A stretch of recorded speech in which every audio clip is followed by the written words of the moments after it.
Linear A Anatiovaia can be interpreted as Anatiouvaios, our Anat.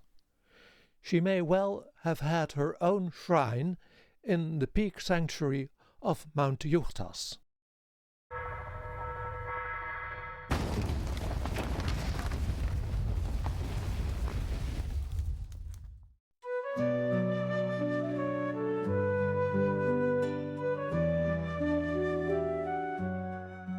Long before the rise of archaic and classical Greece, there existed in Crete and on some Aegean islands a mysterious civilization, the Minoan civilization, known for its huge palaces built around a central court with vibrant frescoes, beautiful decorated pottery, and refined and delicate artifacts. That civilization had an elusive script that remained undeciphered since its discovery at the beginning of the 20th century. It is Minoan Linear A. In this series, we'll explore what we know about Linear A and the continuous quest to unlock its mysteries. I welcome you to join me as I present my decipherment of Minoan Linear A.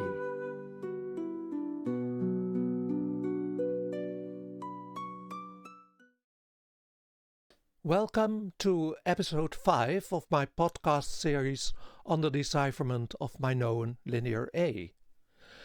I continue my interpretation of the prayers to the gods on Minoan libation tables. This time I shall also discuss the impact that contributions of other scholars have had on Linear A research. I start with the inscription Anatiovaia, IOZA8, on a round serpentine libation table from terrace 3 of the peak sanctuary on Mount Juchtas. It is the only preserved part of a presumably longer inscription. The context is Middle Minoan 3 to Late Minoan 1.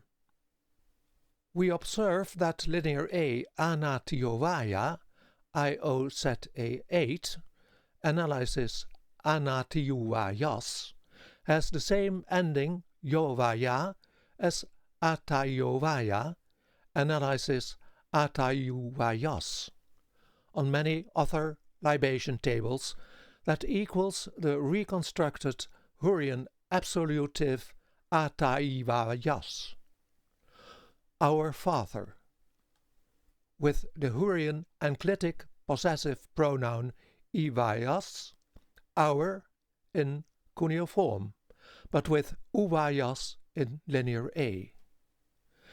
We conclude that in Linear A, the vowel preceding W can adopt value O or U thanks to its cognate W. The same phenomenon can be observed in Linear B at Knossos, in Enu Valio, KNV52, the theonym Enualioi, dative of Enualios, next to Envalio, Pylos AN 724, 12. C.J. Ruig, Études sur la grammaire et le vocabulaire du grec mycénien, paragraph 91, assumes that Enualios is derived from a pre-Greek stem Enualo, compare the type Daidalos, itself derived from the root Enu, compare the feminine theonym Enuo, and anthroponym Enuaus in Homer. Only the beginning of the inscription is different, so it is likely that Anatiovaia, IOZA8, refers to another deity then Eni Atani, God the Father. The goddess Anat seems the best candidate. She was adopted in the Hurrian pantheon and may originally have been the Syrian and Canaanite goddess Anat. See Emmanuel Laroche, Glossary of the Hurrian Language, sub Anat. The directive suffix d in alphabetic cuneiform, that equals da in syllabic cuneiform, shows the Hurrianized form of Anat. Anat is shown in the Hurrian directive case Anatada, 2 or 4 Anat, in line 8 of the alphabetic cuneiform list of deities belonging to the Hurrian pantheon, Rosh Hashanah 24,295. According to Volkert Haas, the Hurrian goddess Savushka not only equals Ishtar, but also corresponds with the terrifying Syrian and Canaanite goddess of war and love, Anat at Ugarit. So Linear A, Anatiovaya, can be interpreted as Anatiuayas, our Anat. She may well have had her own shrine in the peak sanctuary of Mount Juchtas. Compare for usage of the transitional semivowel j between vowels, also Linear A, Ataiovaya. In Hurrian, the semivowel j following I is normal and frequent, but the glide j is also used in contact with other vowels.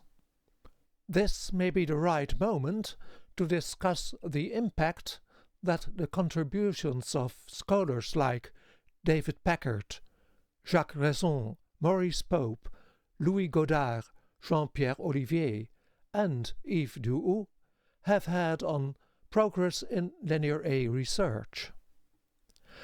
I have paid tribute to their achievements in my Mycenaean Seminar, The Historical Significance of Onomastic Data from Linear A and B Texts. Institute of Classical Studies, University of London, 28th May 1980. In my PhD thesis, The Onomastics of the Minoan Linear A and Linear B Documents and Their Historical Significance, University of Sheffield, 1987. In Minoan Linear A, Amsterdam, 2016, and in The Decipherment of Minoan Linear A in Grants Park, 2022. Before David Packard's publications, of which Minoan Linear A, Berkeley, Los Angeles, London, 1974, is the most important, scholars simply assumed that the phonetic values of the Linear A syllabic signs that resembled their Linear B counterparts were more or less the same. But David Packard showed and proved by use of computer science that applying the Ventris Linear B values to their Linear A graphic counterparts indeed provided the best results. He constructed 9 fictitious decipherments, redistributing the Linear B phonetic values among the Linear A signs in such a way that no sign had the same value in any of them. To avoid unwarranted variations affecting the results, he reallocated the values only to signs within the same range of frequency. In a 10th decipherment, he used the Ventris values of signs showing graphic identity in Linear A and B. Considering the results within Linear A, The ratio of so-called confirmatory alternations is just over 2 to 1 in favor of decipherment by the Ventris values over the average result of the fictitious decipherments. Maurice Pope and Jacques Raison, Linear A, Changing Perspectives in Yves du Études Minoan 1, Louvain 1978, found that Packard's results were even better, 3 to 1, if they were adjusted for context. They argued that confirmatory alternations are more significant if the contexts are similar, so that we are likely dealing with words and names from the same semantic sphere.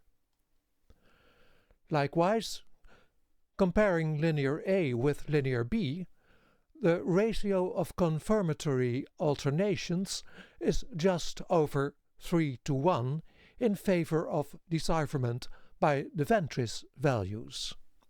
And, what is more important, if the Linear A matches with Linear B from Knossos are separated from those from the Greek mainland, the ratio is 5 to 1 for Knossos and 4 to 3 for the mainland.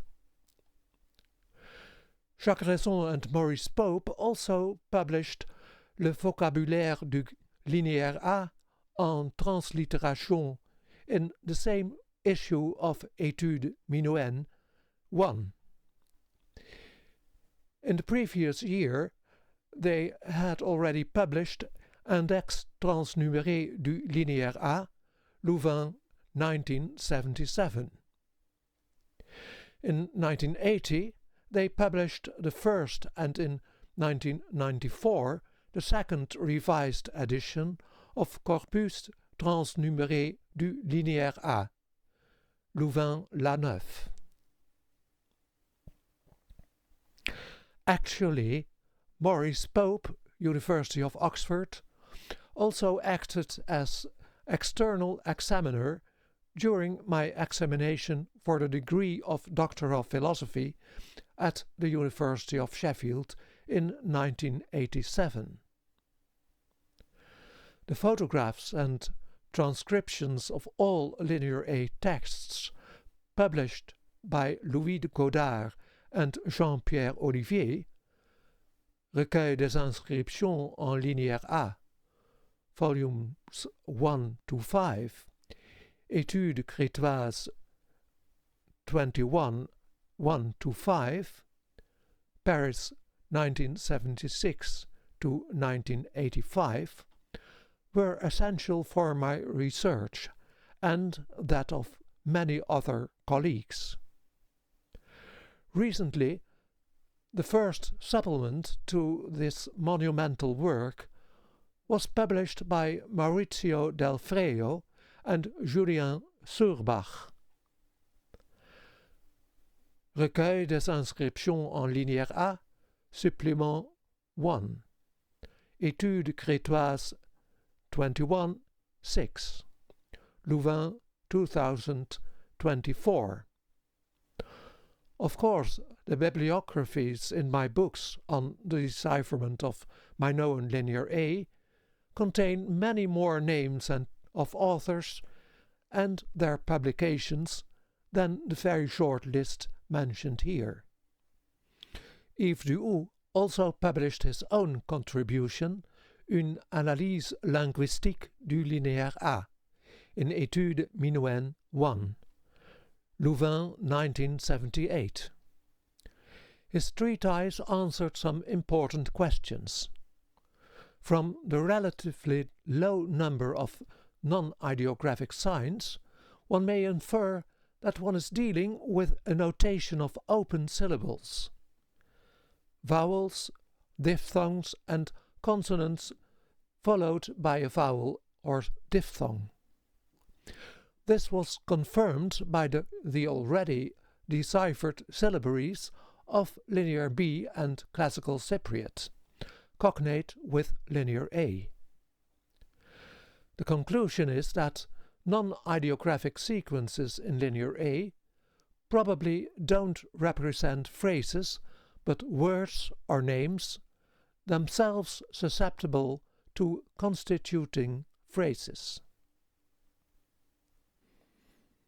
As to the question of whether final consonants of words or names are expressed in the script of Linear A or not, the evidence provided by Yves Duhoux is conclusive. When final consonants are written in a syllabary using open syllables, the number of different final signs is relatively limited, and among those signs there are some so frequent that they constitute the majority of final signs. But on the other hand, when final consonants are not expressed by a syllabary using open syllables, the number of different final signs is rather high, and such signs are distributed in a more homogeneous manner.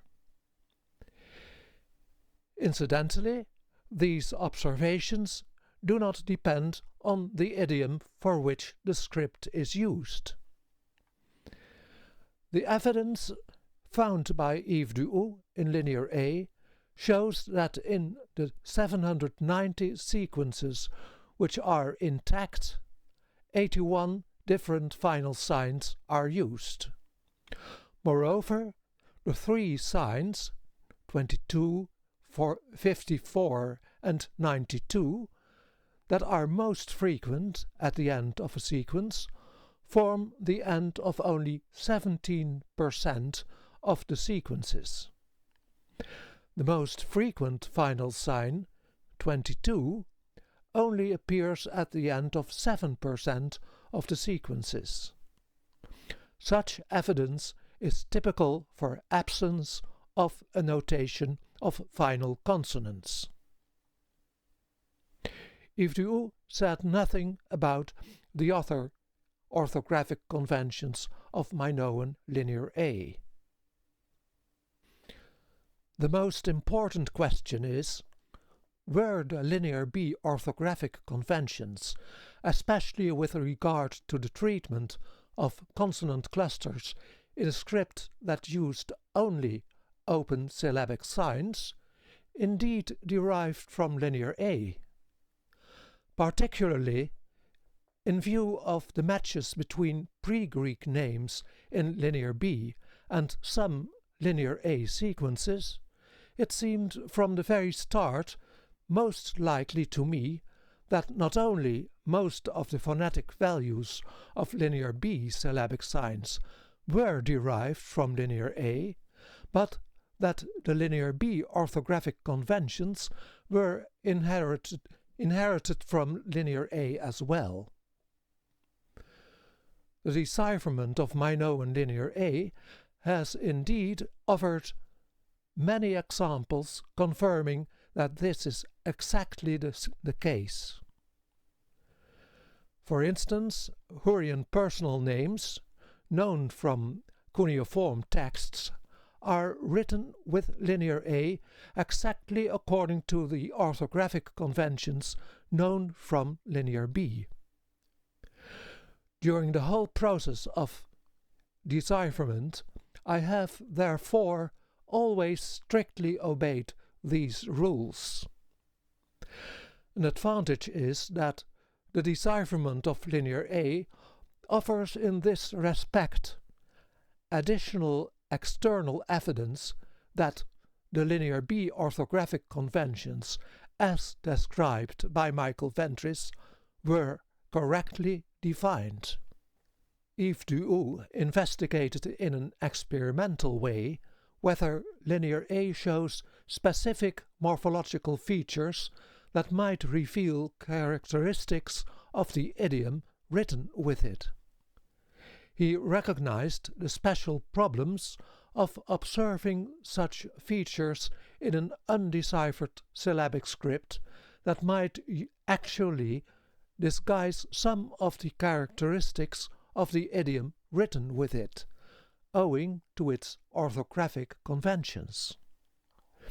His solution to the problem was to simply avoid it by comparing the system of Linear A with that of Linear B only in its syllabic form and not paying any attention to the fact that we already know that the latter is a notation of an idiom with the characteristics of inflection as may be expected of an Indo-European language such as Greek. If in his view an analysis of both scripts, ruling out all subjectivity from the start, would show sufficient evidence with respect to the morphology of either of them, and especially when the morphological features of the idiom written with Linear A would be significantly different from those of the idiom written with Linear B, the result might be that well-founded conclusions could be drawn. He concluded that the differences were significant, and that it could be demonstrated that the idiom written with Linear B in its syllabic form showed the characteristic features of an inflectional language precisely as much as the forms transliterated with the Greek alphabet. On the other hand, the morphological features of the idiom written with Linear A were, according to Duhou, significantly different, since he concluded that the language of Linear A uses prefixes and suffixes as morphological markers of its vocabulary. He also showed that there is every reason to think that Linear A records only one and the same language. I very much appreciate the fact that Yves Duhou's study in Études Minoennes 1 encouraged me to investigate whether one of the known ancient agglutinative languages, preferably in the proximity of Crete and contemporaneous with Minoan Linear A, might be a likely candidate for the idiom of that script. The Near East and Anatolia, and particularly the Empire of Mitanni, immediately came into the picture, especially because Hurrian, the dominant language of that empire, is an agglutinative language, and the empire itself was the political and military superpower in the Near East next to Egypt, with vassal states like the Syrian kingdom of Yamghat, Aleppo and Alalakh in the west, and Nineveh and Ashur in the east. The center of Mitanni was the area of the Chabur, tributary of the Euphrates. Unfortunately, the capital of Mitanni, Vashukani, has still not been identified and excavated, but letters written in the chancellery of the palace of Vashukani were sent to the vassal kings of, for instance, Alalakh, and foreign kings like the Egyptian pharaoh. Already in my Mycenaean Seminar, The Historical Significance of Onomastic Data from Linear A and B Texts, I remarked, in a recent analysis, Yves Duhou showed abundant evidence for the use of suffixes and prefixes in Linear A, and concluded that the language of Linear A might well be of an agglutinative character, excluding any Indo-European or Semitic language as a likely candidate. However, A slight nuance of Duo's conclusion seems necessary for the moment. Since the situation in Linear A might be approximately the same as in Linear B, we might expect to find that about 80% of the terms in Linear A could well be names. In other words, Duo's observation might primarily reflect the structure of onomastics, though it is not excluded that it applies to the general vocabulary as well. Keeping in mind Duo's observation concerning the agglutinative character of Linear A, one may consider Heraklion the most likely candidate in the second millennium BC, since its morphological and syntactical structure is largely based on the use of suffixes. Prefixes, in the strict sense, seem to be lacking in Heraklion, but, as stated before, Duo's observations may well reflect primarily the structure of the onomastics, and, if applied in a broader sense, the alleged prefixes may in fact be no more than the first elements in compound proper names. Likewise, what Duo calls suffixes may either be the second element in compound names or suffixes in the strict sense, or both. The modifications of Yves Duo's conclusion that I proposed in 1980 appeared to be very relevant. It should be noted that his investigations were applied indiscriminately to all Linear A material, irrespective of whether one might be dealing with proper names or vocabulary words. His usage of the terms root, prefix, suffix and affix was practical rather than linguistic in the true sense.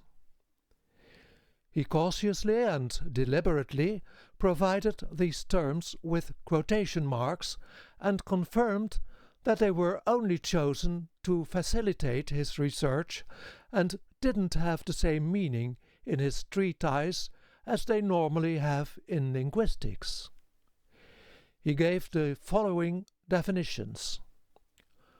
Root, each sequence of syllabograms susceptible to being affected by supplementary syllabograms at the beginning or at the end.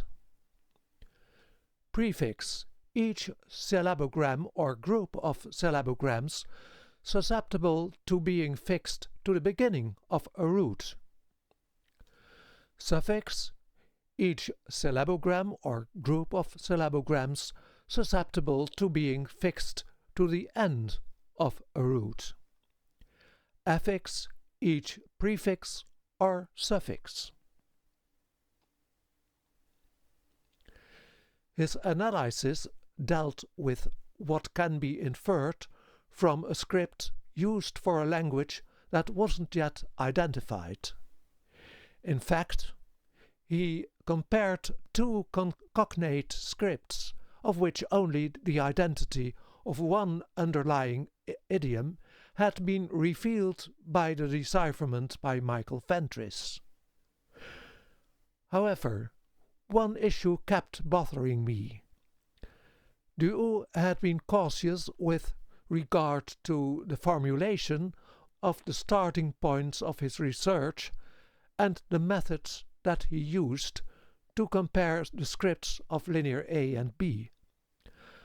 But in some phrases, and especially in his summary, he transferred the features that he saw arising from the script too easily and with too much positivity to the language of Linear A.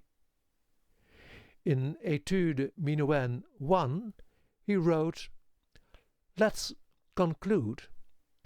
Our analytic method has permitted us to bring together 32 intact Linear A forms. From this small group of words arises the image of a language with a dominantly agglutinative morphology. The language of Linear A uses prefixes and suffixes as morphological markers of its vocabulary. He still provided the terms prefixes and suffixes with quotation marks, but silently he had applied these terms to the language written with Linear A. Following this path, one easily falls into several pitfalls. For instance, if the idiom of Linear A represents an agglutinative language such as Hurrian that is only suffixing, one can easily mistake the root at the beginning of a sequence for a prefix if one misses the tools to recognize a nominal or verbal root.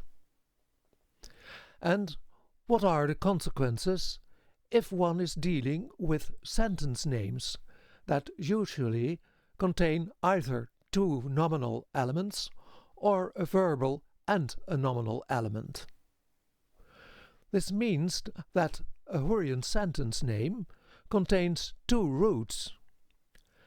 And how confusing can it be if a scribe takes the liberty to combine words that we would preferably separate from each other into one sequence, because he has his own reasons to combine these words. Those who have followed episode 3 of this podcast series have noticed that the Minoan scribes, who incised the libation tables found in the peak sanctuary of Mount Juchtas, indeed had the habit to combine words into one sequence that we would preferably have split up in separate parts. We could even understand and define why these scribes had chosen this form of expression. In episode 3, we have seen a good example of a scribe taking this liberty in the Bustrophedon inscription IOZA 11 from the peak sanctuary of Mount Juchtas that reads IOZA 11:1 from left to right, blank, na pi da da, blank blank, that probably is una pi da da. IOZA 11:2 from right to left, utinu, vertifider, ina idami, vertifider, etc.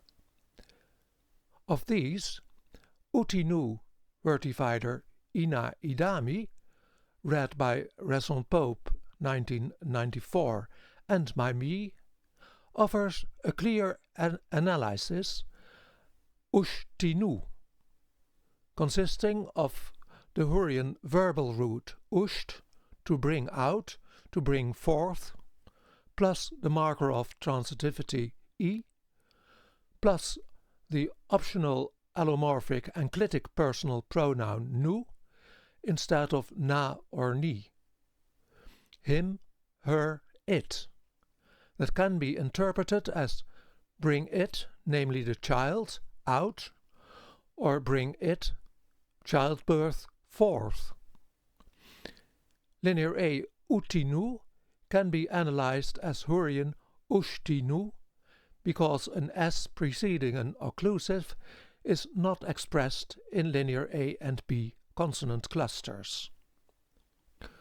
Then follows ina idami, that can be separated into two sequences, ina or enna, from eni or ini na, from eni ini God, plus the suffix of the plural definite article na, and idami analysis ida mi or ida vi, Mount Ida plus the genitive suffix bi, vi or mi, O gods of Ida. I have proposed to complete na pi dada to una pi dada and analyze the sequence as unap idada or idadan, consisting of the root un to come plus the marker of intransitivity a plus the Old Hurrian marker of the subject of action third person singular b plus the oronym ida plus Hurrian directive suffix da, to, comparable with Greek idande, accusative of ida plus the directive suffix de, or Hurrian ablative suffix dan, from, since final consonants are not expressed in linear A and B, comparable with Greek ida ten, from ida ten. In the case of ida da, the translation is he, she, perhaps the supplicant, comes or came to Ida. Or in the case of ida dan, he, she, a god or a priest, comes or came from Ida. The advantage of combining unap ida da or ida dan into one sequence, una pi da da, obviously was that the final b of Old Hurrian unap could be expressed with syllabic sign p, that combined this final b with the initial e of ida, idada, or idadan, which would have been impossible if the scribe had separated unap from idada or idadan, because linear A and B did not express final consonants. The advantage of this spelling by the Minoan scribe of Juchtas is for us that he revealed that he and his colleagues used the Old Hurrian idiom known from the Hurrian Hittite bilingual Kirense, KBO 32, from Hattusha, that can be distinguished from the later Hurrian idiom of the Tushratta letter. We have seen that some scribes from Juchtas had adopted the habit of combining terms into one sequence. They acted relatively more frequently in this way than their colleagues of other peak centuries. It is evident that Yves du could not foresee or oversee all these possibilities, and he acknowledged that only the actual decipherment of linear A could confirm whether his analysis was correct in all respects. He took a risk applying specific linguistic terms such as root, prefix and suffix to a syllabic script only using open syllables, which made it very difficult to reveal the real divisions between the constituent morphological parts of a sequence. And he was so wise to consistently use quotation marks, warning that his analysis was an experiment, of which the results should be treated with caution. We can only respect his courage and ingenuity in his search to find ways to tackle problems that seemed impossible to solve. 5 years later, in Les langues du linéaire A et du disque de Festos, -18, 1983, Yves du repeated the cautious formulations that he had used in Études Minoennes I, also with the same quotation marks, showing that the terms root, prefix, suffix and affix shouldn't be taken literally as morphological markers in the strictly linguistical sense. In hindsight, one may consider it unfortunate that Duo has chosen these typically linguistic terms in his morphological analysis of syllabic sequences written with the scripts of Linear A and B, simply because it was hard to avoid the impression that his results were in fact not only applied to the script, but also to the language of Linear A. Since I seem to have been the only one who has from the very beginning placed critical footnotes to Yves Duo's linguistic analysis of Linear A, and since his analysis was repeated without being challenged by other scholars, it isn't surprising that at least some of them have started to believe that the idiom of Linear A indeed offers evidence not only for suffixes but also for prefixes. One of them is Peter Schrijver, professor of Celtic languages and culture, University of Utrecht. In his treatise Talking Neolithic, the case for Chatto-Minoan and its relation to Sumerian, he skated over thin ice, taking DNA research and reconstructions of migrations in the Neolithic era as basis and starting point of his research on the identity of the Minoan idiom. He stated, "It is argued that the Minoan language of 2nd millennium BC Crete stands a good chance of being descended from the language that was imported into Crete by the earliest farmers that colonized the island in the 7th millennium BC. Evidence is presented that links Minoan to the Chattic language of 2nd millennium BC northern Anatolia. An analysis of the Chattic verbal system supports the hypothesis that in turn Chattic is related to Sumerian. The existence of a Chatto-Sumero-Minoan language family is posited, which predates the expansions of Semitic and Indo-European in the Near East, and which is implicated in the spread of migrant farmers into Europe. My view has always been that the decipherment of a script should be completely based on linguistic evidence. Especially the features of phonology, morphology and syntax of a language should be recognizable. Other strands of evidence, such as archaeological and more recently DNA evidence, can only support or at least not contradict a decipherment. The Neolithic and early Bronze Age period in Crete are prehistoric, which means that everything said about the language or languages spoken during these periods in Crete remains completely hypothetical. Ethnicity and language are sometimes confused, but are of a completely different order.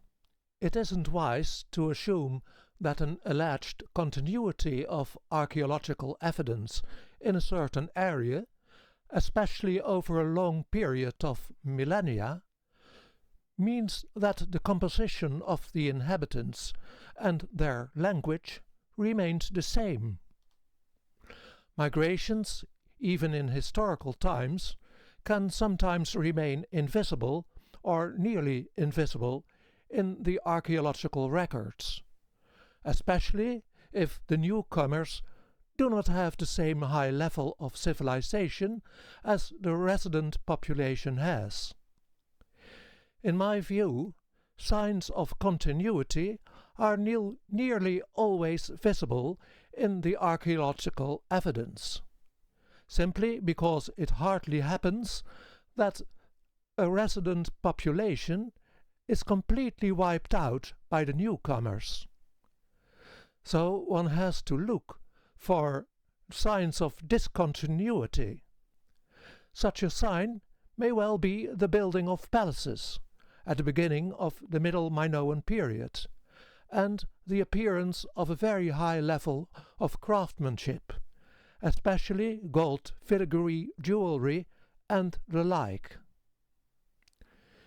Peter Schrijver also overlooked the quotation marks that Yves du Houx used every time when he wrote the terms root, prefix, suffix, infix and affix, ignoring du Houx's warning that these terms referred to apparent patterns of syllabic signs in sequences in the script of Linear A, not to the morphemic elements of the Linear A idiom that were still unknown. According to Peter Schrijver's bibliography, his attempt to identify the idiom of Linear A is based on 4 articles by Yves du Houx that appear now on the screen.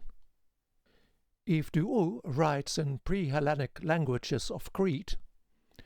The language written by Linear A uses prefixes, suffixes and infixes, but it is characterized by a significantly higher use of prefixes than Greek written in Linear B. Here are some examples of presumably grammatical alternances generally found in votive texts. The repetitive character of these documents guarantees one has different forms of identical lexemes. In bold, the radical element. His list of these so-called different forms appears now on the screen. Du Houx remarks, the full range of these presumably grammatical alternations may be impressive. Here is an example of the most complex set we have up to now. In the middle of the figure, and in bold, the 2 roots concerned. Du Houx's diagram is too suggestive, not only because E88 and rate are certainly not roots, and anati, ata, yata and tana are not prefixes, but also because it is unlikely that the real morphemic divisions always correspond to the divisions between the syllabic signs. Du Houx has probably realized this, since he split sign T in anatiovaya, IOZA8, up into T and E, because he attributed this E to his alleged root E88.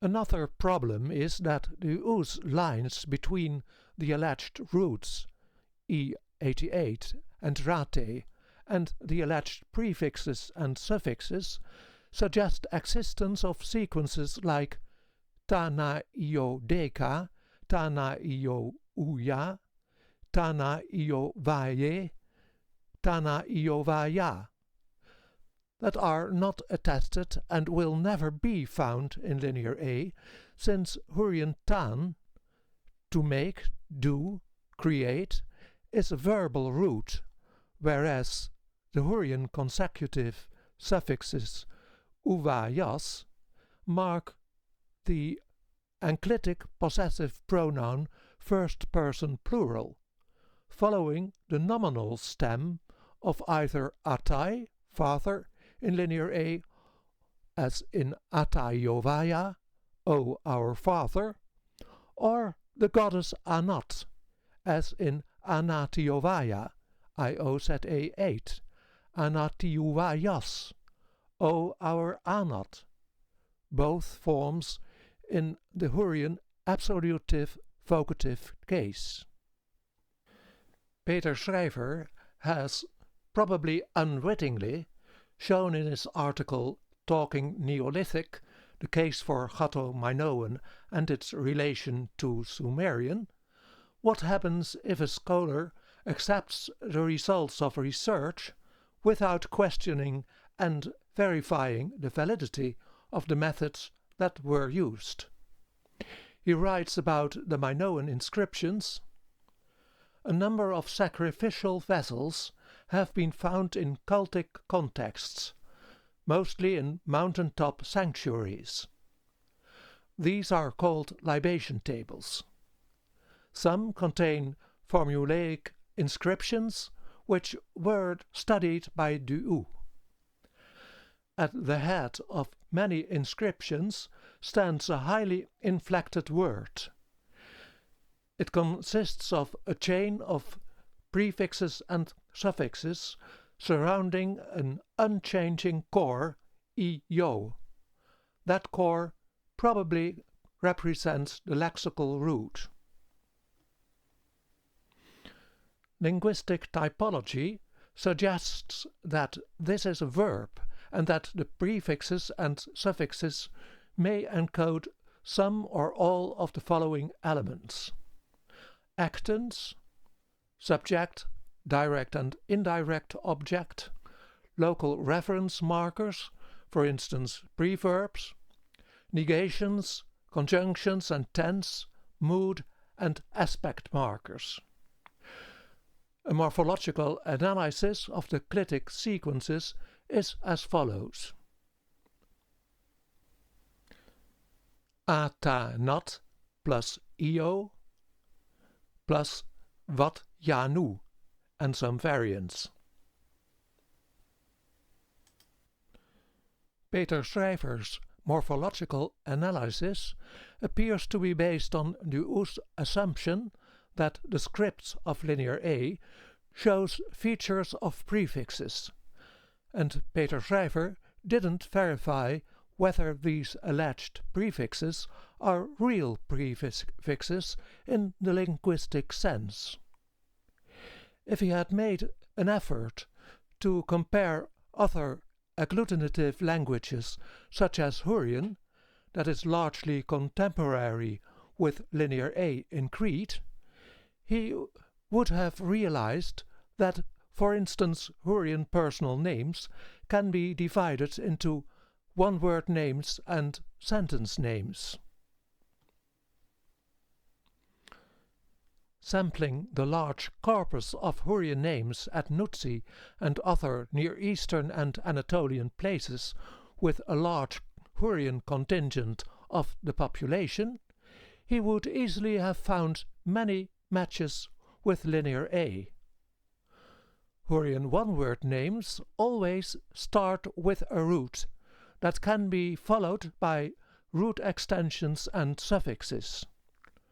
Hurrian sentence names consist of either two nominal elements or of a verbal and a nominal element, so that the assumption that a sequence in a text always has only one root is not valid.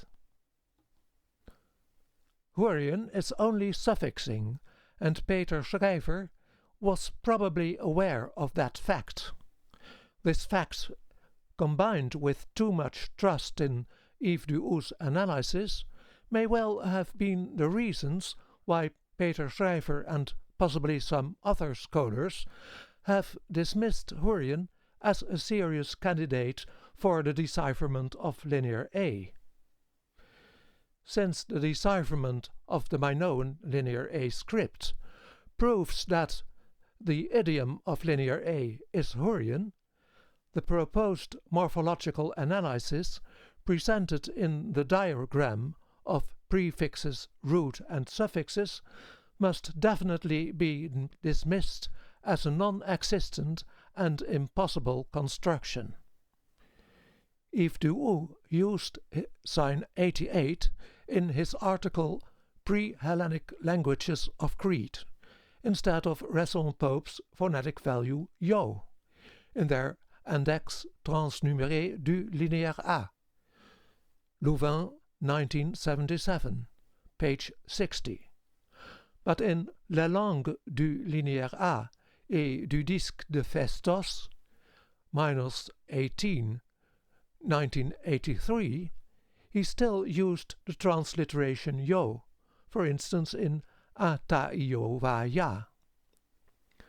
Since sign 88 often follows an E, the phonetic value yo, or eventually u, seems most likely.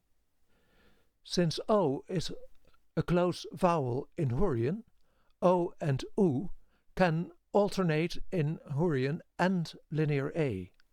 For instance, in the Linear A one-word personal name Amidao, HD 170A 5 at Ayatriada, and in Amidau, ZA 10A 3 at Catosacro, that can be analyzed as am, et or id, au, consisting of the Hurrian verbal root am, to reach, position 1 in the fixed order of suffixes of the indicative, transitive, ergative, positive verb, see Ilse Wegner, Introduction to the Hurrian Language, Table 4, plus the suffix marking the transitive future tense at or id, position 2, plus the suffix marking the acting first person singular au, position 7.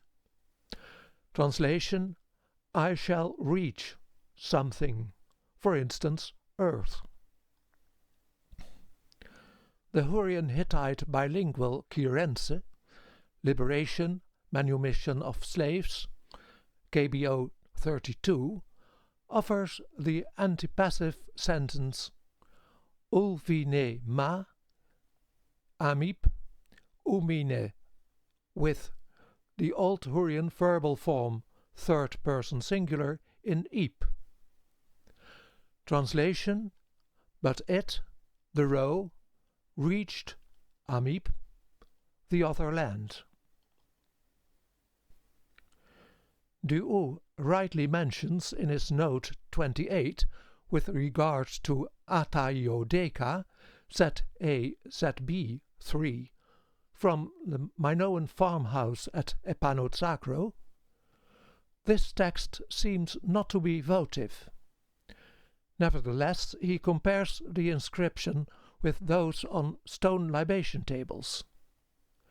Thanks to Godard's and Olivier's distinctive classification of ZA for stone vases and ZB for clay vases, we may conclude that the context of Ataiovaya, our father, on the libation tables from several Minoan peak sanctuaries is religious, but that of Ataiodeka, ZA-ZB 3, in a Linear A inscription on a clay pythos from the Minoan farmhouse at Epanotsakro, is economic and agricultural, as is also clearly shown by the wine ideogram Wien 32.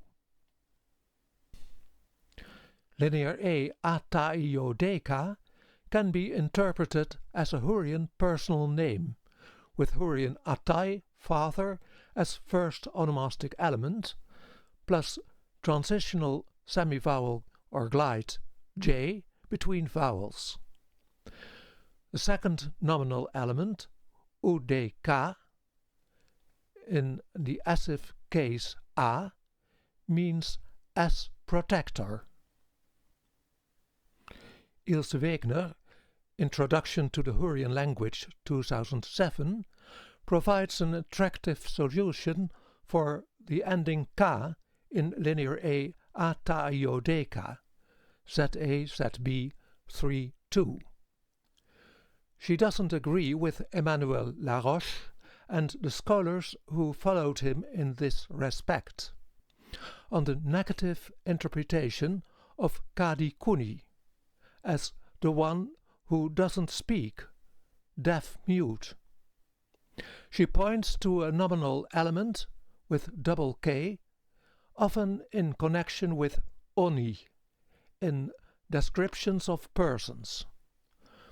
For instance, aschush ikoni, someone who authorizes sacrifices, from asch to sacrifice, bogatskeu, and also amumikuni, estate steward, from amom, to observe, to pay attention to, also bogatskeu. She bases her analysis on evidence from the Hurrian-Hittite bilingual. I quote, "In the Hurrian-Hittite bilingual Kirense from Bogatskeu, Keilschrifttexte aus Bogatskeu 32, a form isi kon na, as if, occurs that corresponds with a form of Hittite wesk, to lament, wail, moan. There's no trace of a negation in the Hittite translation. Also in view of Urartian, lu urbika, victim, possibly priest. Hurrian and Urartian, urb, to slaughter. The Hurrian formant double K, nominal element, possibly nomen actoris, and the morpheme double K vowel, indicating the negative form of the intransitive and antipassive verb, should be distinguished. See already I am Diakonov, Horisch und Urarteisch. Also Gernot Wilhelm, 2005, designation of a person in ikoni. Actually, if Hurrian Karkuni at Nutsi can indeed be analyzed as Karkuni, the one who conquers, the conqueror, consequently Linear A Kakunete, ZA 10b 6 from Katotsakro, can be analyzed as Karkunete, consisting of the nominal element Karkone and the theophorus element te, hypochoristic of Teshub. The name can be translated as Teshub is the conqueror.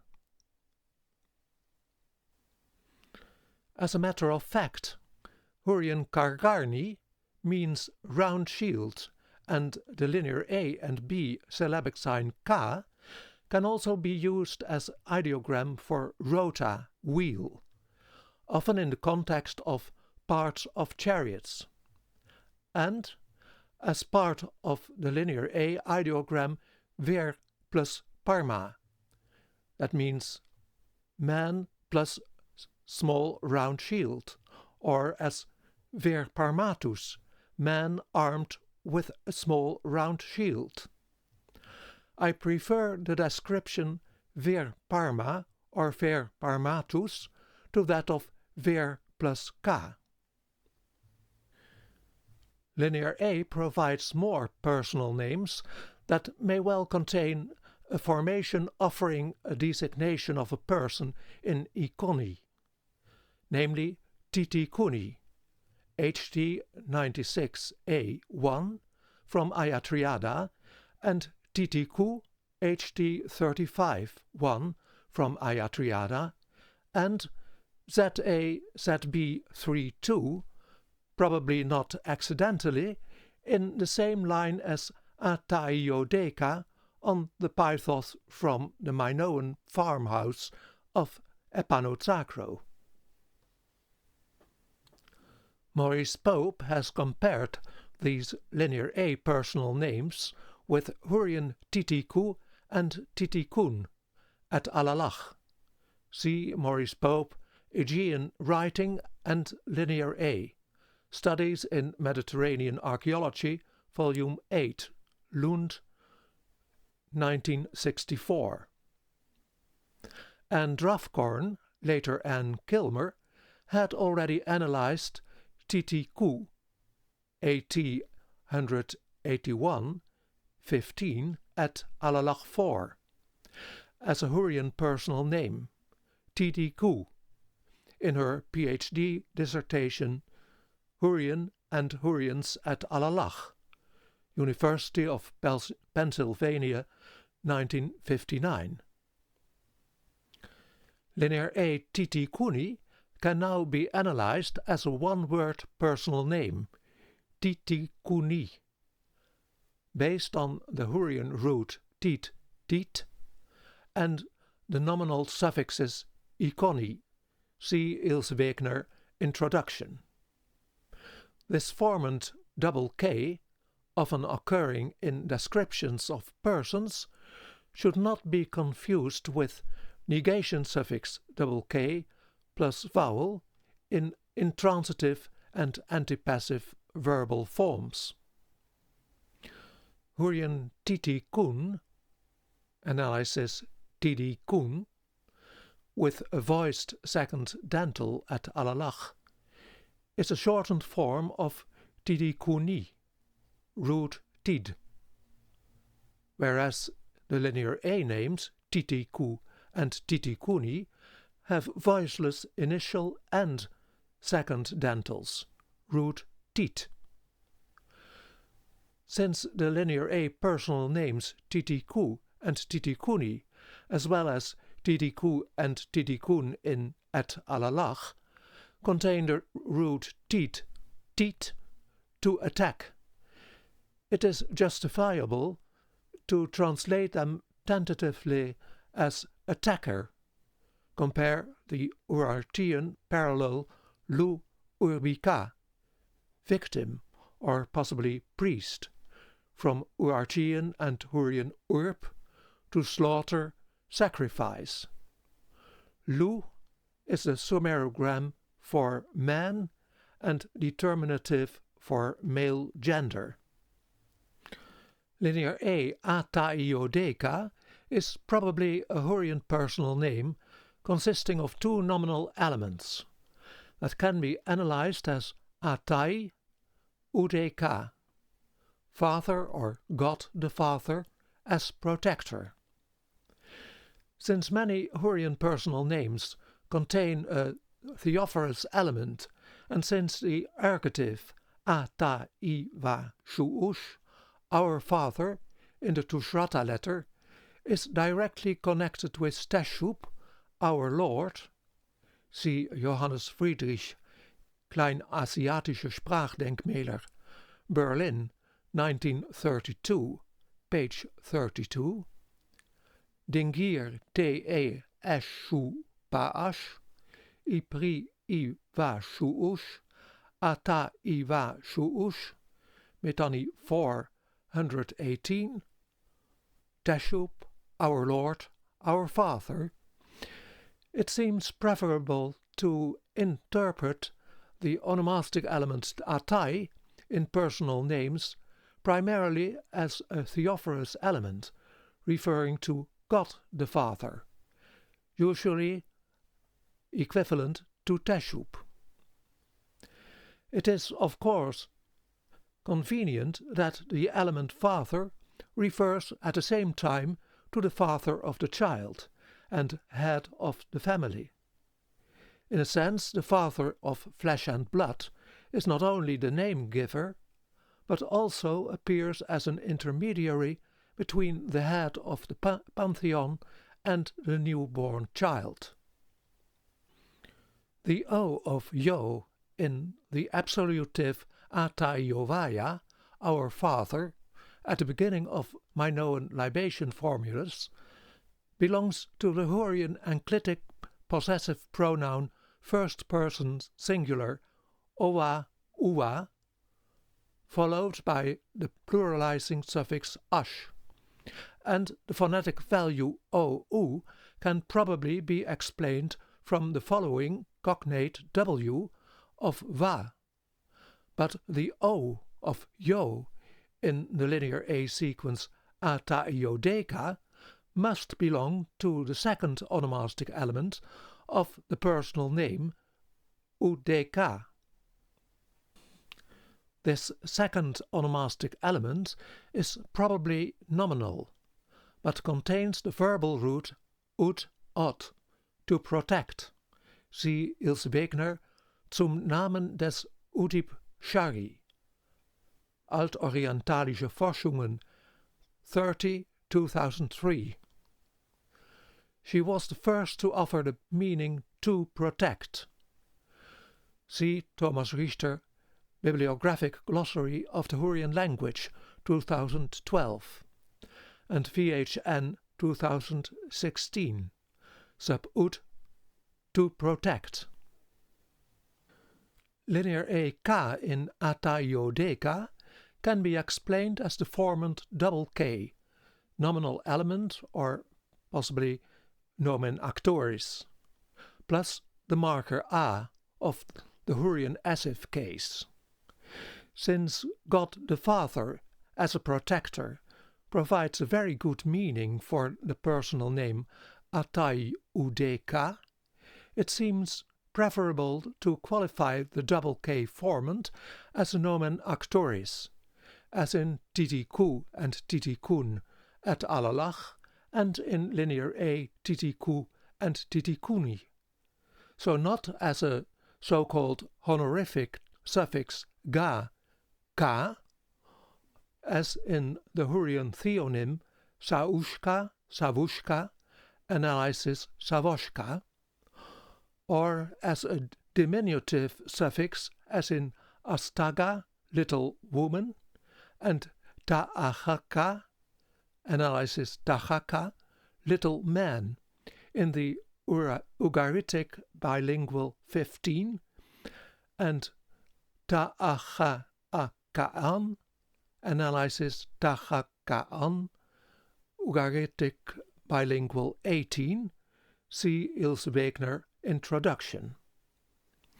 See for my interpretation of the author sequences in the inscription ZA-ZB3 from Epanozacro, the decipherment of Minoan Linear A, Volume 1, Part 2. What are the consequences of these observations for Yves de Oes and Peter Schrijver's assumption that the linear A sequence ataiovaya consists of a prefix ata, a root io, and a suffix vaya, and that ataiodeka consists of a prefix ata, a root io, and a suffix deka? Linear A io is certainly not a root in ataiovaya, our Father, and ataiodeka, Father as a protector, or God the Father as a protector. In fact, E is the honorific suffix in Hurrian atai, Father, as in alai, lady, and ustai, hero, and J is the transitional semivowel or glide between two vowels, and the O, U, in ataiovaya belongs to the enclitic possessive pronoun first person singular owa, uwa, mai, followed by the pluralizing suffix ash that transforms my into our.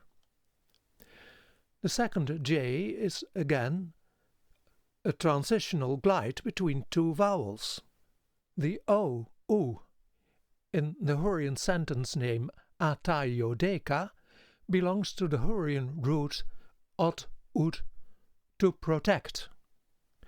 Linear A ata in both ataiovaya and ataiodeka is certainly not a prefix, but belongs to the Hurrian noun atai, father, that used to be regarded as a diphthong stem in I, like alai, lady, mistress, queen, from al, to rule, and ustai, hero from ust, to go out to the battlefield, but that was coined astem, provided with a honorific suffix e, by the well-known Hurritologists Garno Wilhelm and Mauro Giorgieri. Linear A vaya in ataiovaya is not one suffix, but uvaya consists of two consecutive suffixes. The enclitic possessive pronoun first person singular, uva, in Minoan Hurrian, plus the pluralizing suffix ash. And ataiodeka is a personal sentence name consisting of two nominal elements, atai father and udeka as a protector. These examples show that the appearance of a sequence of syllabic signs in a script doesn't necessarily correspond exactly with the actual component morphemes of a word or name in the language written with that script. It even gets worse and unpredictable if a scribe takes the liberty to combine words or notions that can in principle be written separately. The scribes of the Juchtas Peak Sanctuary have taken this liberty quite frequently. In that case, more than one root can appear in one sequence.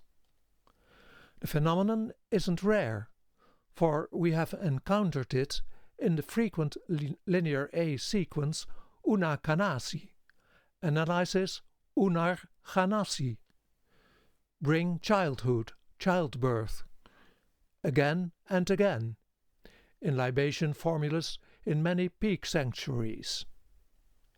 In fact, it isn't surprising if one realizes that it is also normal in Hurrian sentence names, that a personal name contains either one verbal and one nominal element, or two nominal elements.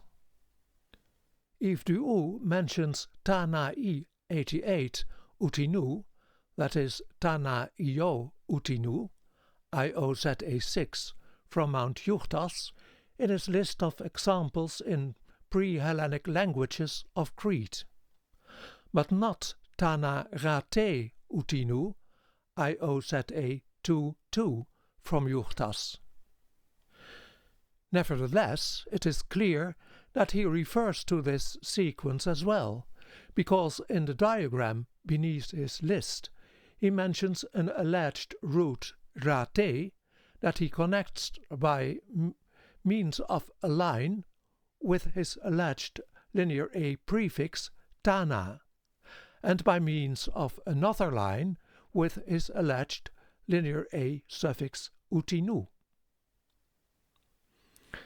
In episode 3 of my podcast series The Decipherment of Minoan Linear A, I have explained that the scribes who incised the libation tables from the peak sanctuary of Juchtas had the habit to combine even more notions in one sequence than their colleagues from other peak sanctuaries have done.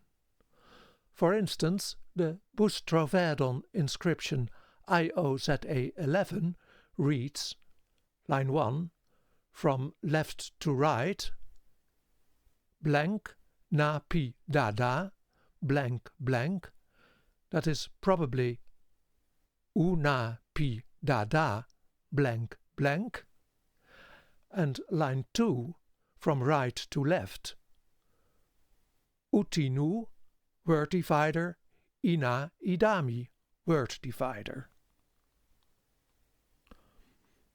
Of these, utinu, word divider, ina idami, IOZA 11.2, offers a clear analysis, ustinu, consisting of the Hurrian verbal root ust, to bring out, to bring forth, plus the marker of transitivity e, plus the optional allomorphic enclitic personal pronoun nu instead of na or ni, him, her, it, that can be interpreted as bring it, namely the child, out, or bring it, childbirth, forth.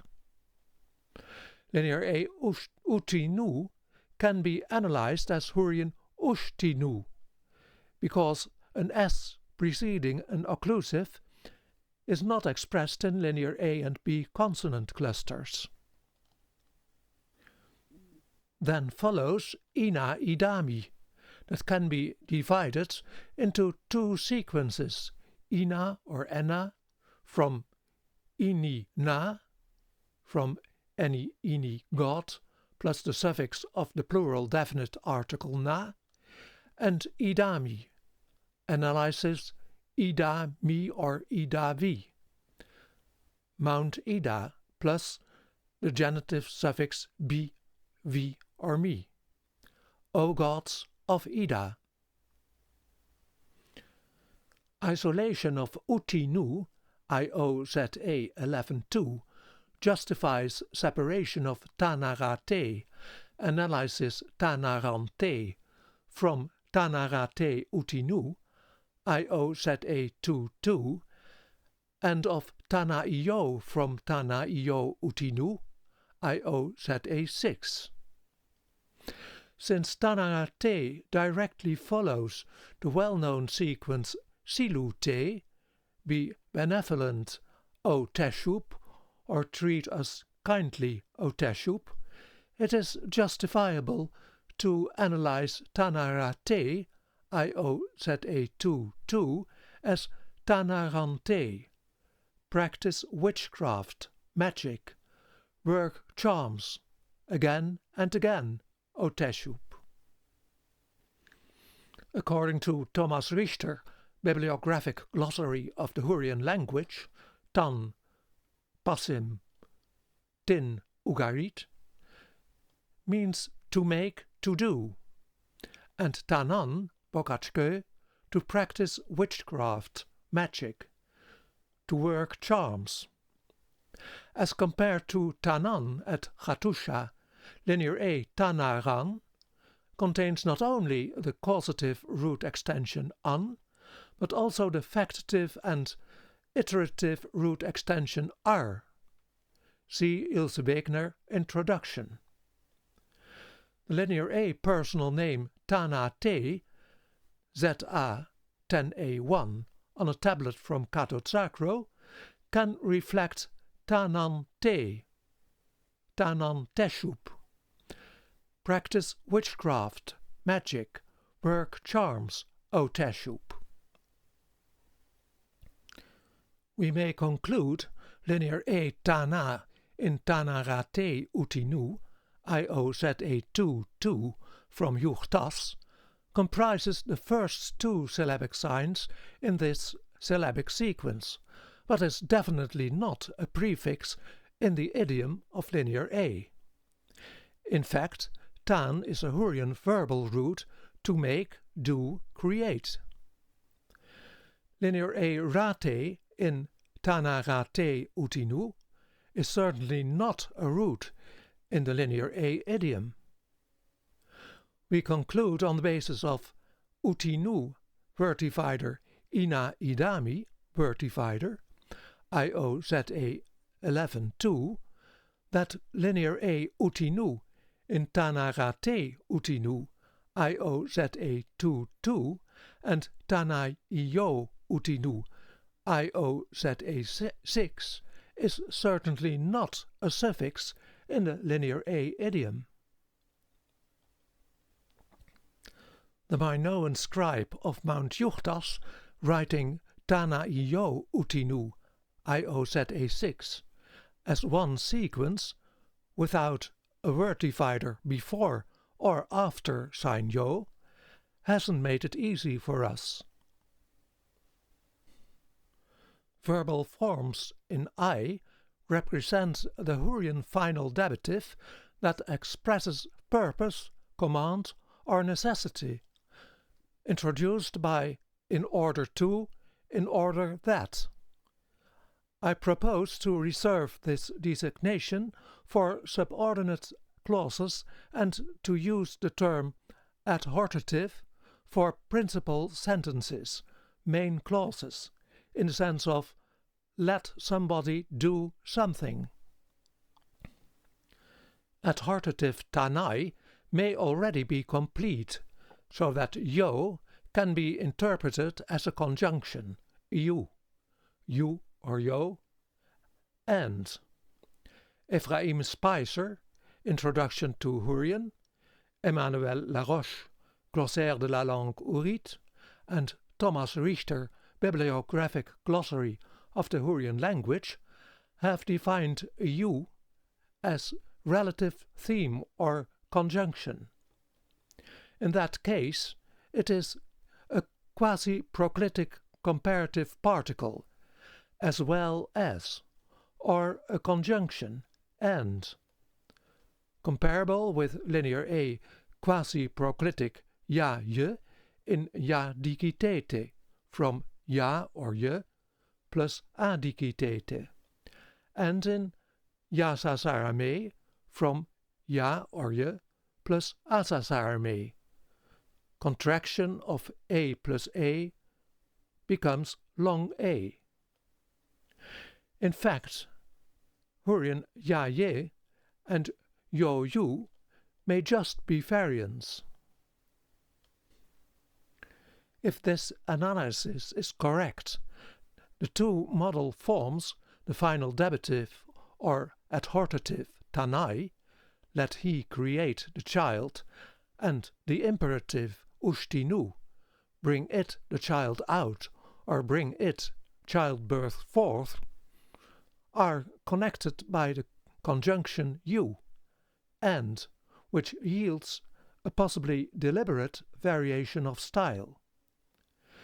Linear A scribes may well have used quasi-proclitic constructions in order to avoid confusion of monosyllabic words with abbreviations, for instance, transaction terms or even ideograms. Linear B scribes actually appear to have followed this very special usage of their Linear A colleagues, since Linear B provides comparable examples of this usage.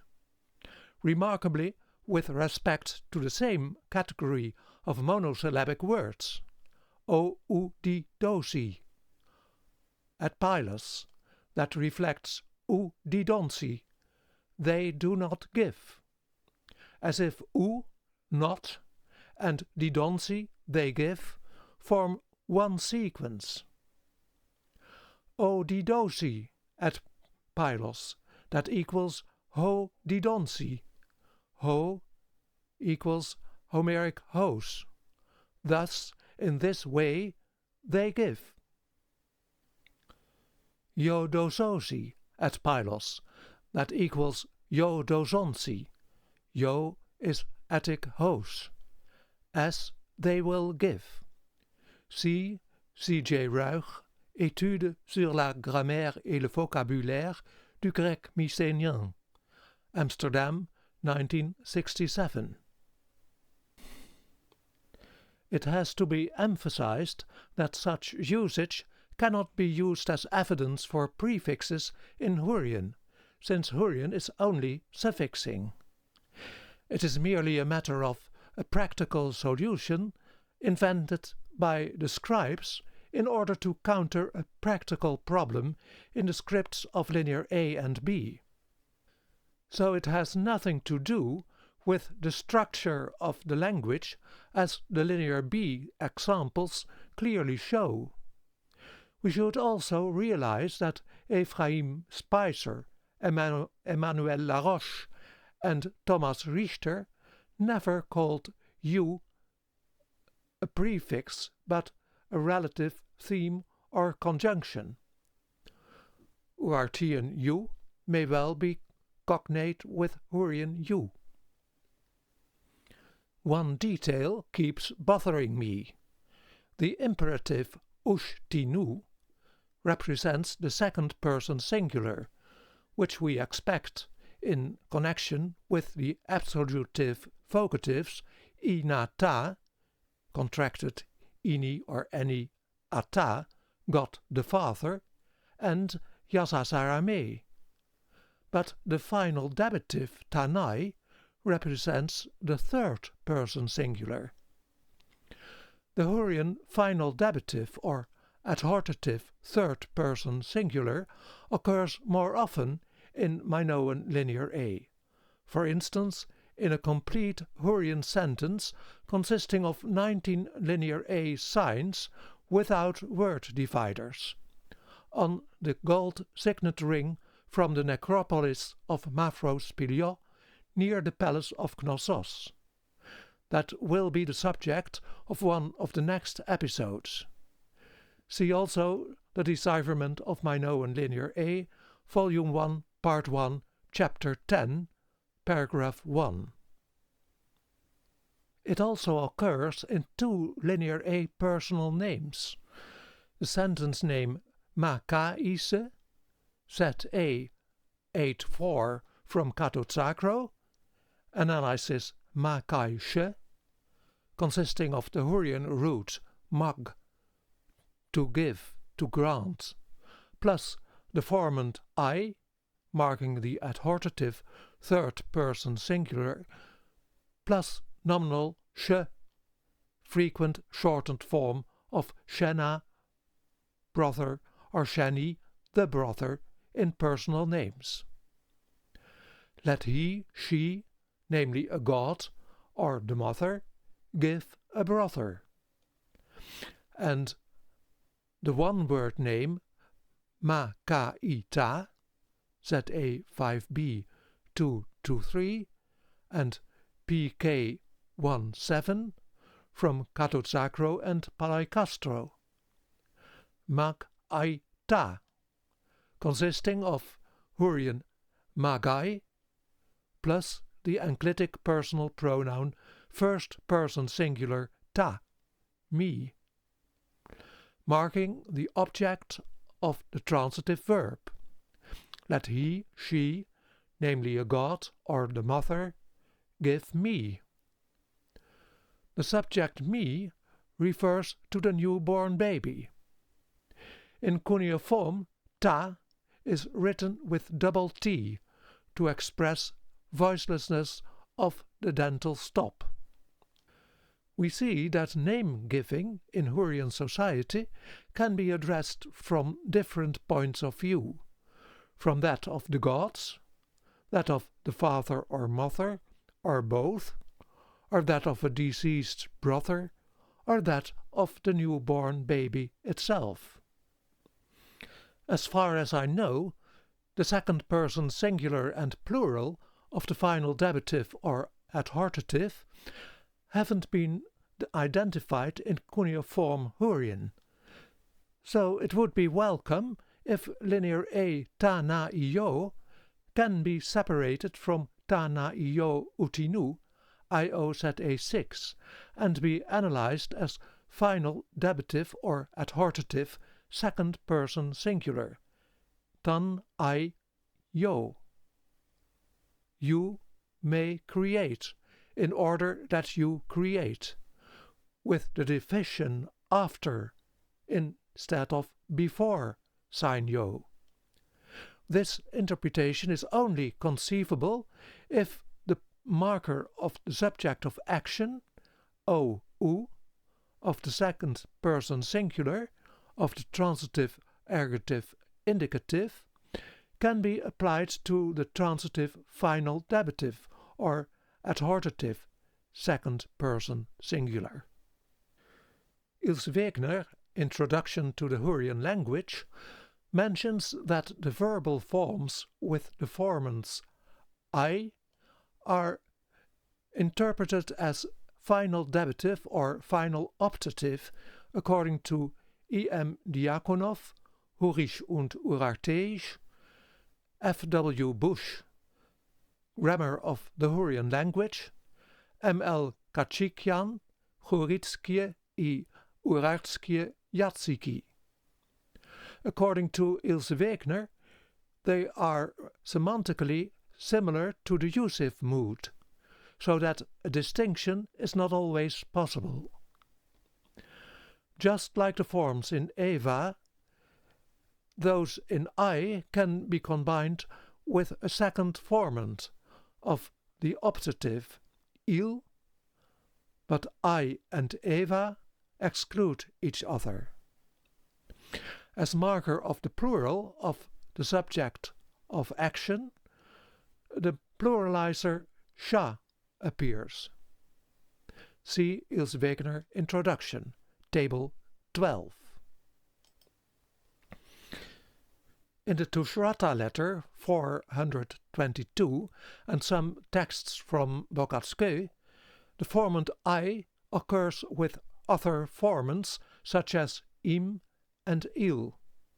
Grammatically, the formants in Eli and Imai were assigned to the infinite verbal forms of the verbal system. Functionally, they can be treated as gerundial forms, see Erich Neu, Studien zu den Bogatske-Texten 32, 1996. Examples with the gerund inumenin, dingir chimige, tarjuvanis, furimain, tadia, Mitani column 4, 121 to 122, and just as a man, a human being, tarjuvanish, ergative, loves, tadia, the sun god, Shimige, watching him, furimain. Papani Hashimai, Keilschrifttexte aus Bogatske 32, the mountain hearing Hashimai, this. Megine, Tivena, Dingir im Uda, Kushimai, Arcadia, KBO 32. Megi speaks, Kadia, bowing, Kunsimai, the verse, Tivena, to the weather god. Dingir Ishtar Ga, La, Tivena, Dingir U Da, Alumain, Kadia, KBO 12, 80.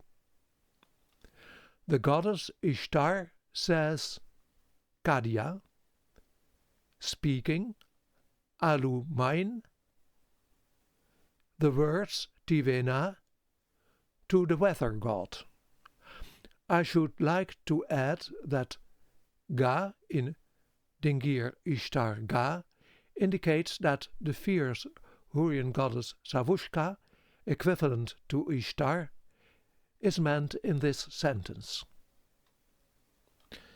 In the examples of the final dabitive in the Tushratta letter, we have seen three forms with the Hurrian verbal root pal, to know. Can it be accidental that the warlike pre-Greek goddess Pallas Athena is also the patroness of arts and science? In other words, is it accidental that Athena is the goddess of knowledge? The pre-Greek theonym Atana is attested in Linear B at Knossos. Atana Potinia, dative Atanai Potniai, for the mistress Athena. The theonym Atana, in Mycenaean Greek and non-Ionic dialects, Athene in Epos and Ionic, and doublet Athenae, Athenaya, probably have a Hurrian etymology as well. Pierre Chantraine, Dictionnaire étymologique de la langue grecque, writes that Atana, Athene, is allegedly an ancient Minoan goddess, possibly originating from the snake goddess that protected the palace. The toponym Athenai, Athens, is probably derived from the theonym. He assumes that the feminine form Athenae of the adjective Athenaios, Athenian, also serves as name of the goddess. 88 examples in Homer, Athenaia in Attic. However, I don't agree with Chantraine that the theonym Athenae, Athenaia is originally a feminine adjective or ethnic, but consider it by far more likely that Athenae, Athenaia can be equated with the original Minoan Hurrian form Athanaia, consisting of atai, ata, father, with syncope of a because of following active suffix a, plus naia, translation, naia is like her father. Linear B Athana, Mycenaean Greek Athana, can be equated with Athana, since na is in Hurrian onomastics the shortened form of the Hurrian theonym naia, naie. Consequently, ata, as if na, can be translated as naia is like her father. The etymology of the name may well explain the myth about Athena's spectacular birth. Her father Zeus suffered from an unbearable headache and begged his son Hephaestus to cleave his skull with an axe. The son performed the act obediently, and Athena jumped out of her father's head, in full armour, a very plausible explanation for her father's headache. Indeed, Pierre Purves, Nutsi Personal Names, discovered that the onomastic element na is a shortened form of naia in Hurrian feminine personal names, such as Avishna and Avishnaya, as well as Minena and Minenaya. The onomastic element naie, naya, and the shortened form na have also been recognized as the name of a deity outside Nutsi. Thomas Richter, VHN, offers a long list of names with 7 different sentence names with a verbal or nominal first element that have an exact match of naie with na as second element. For instance, 5 ladies at Mari called Aveshna and Avishna, analysis Avishna, have the same name as Aveshna, Avishnaya and Avishnaya at Nutsi. Naya may save the girl. Hurrian av means to save. He also mentions Memen Naie at Ashnakum, analysis Memen Naie. Meme, she is Naie. Thomas Richter, VHN, offers an interesting interpretation of Atan from Tikunani, that he analyzes and translates as Atana. He, the boy, is like his father, or possibly like his deceased father, consisting of atai, ata, father, with syncope of a because of following active suffix a, plus the shortened form n of the enclitic personal pronoun third person singular na, he, that is the subject in the absolutive case of an alleged intransitive is. The parallel shows that it is justifiable to explain the Hurrian forms atana and atanaya on the basis of the active of nominal ata atai as Naya is like her father. I'm convinced that this analysis explains the real etymology of the pre-Greek theonym Atana and its doublet form Atanaia, Attic Atanaya. We continue the discussion on inscription IOZA6 from Juchtas.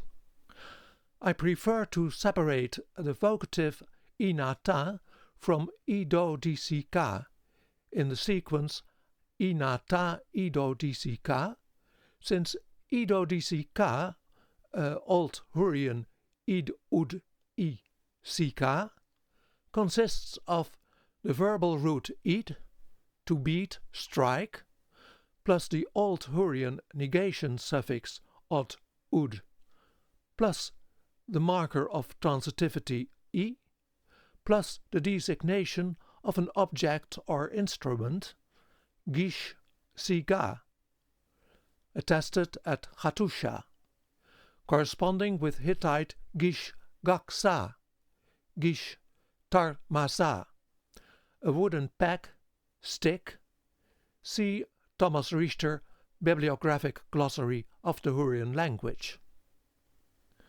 Linear A inata, that equals ini or any ata, God the Father, can be no other God than Eni Atani, God the Father, in other inscriptions addressed as Ataiovaya, our Father.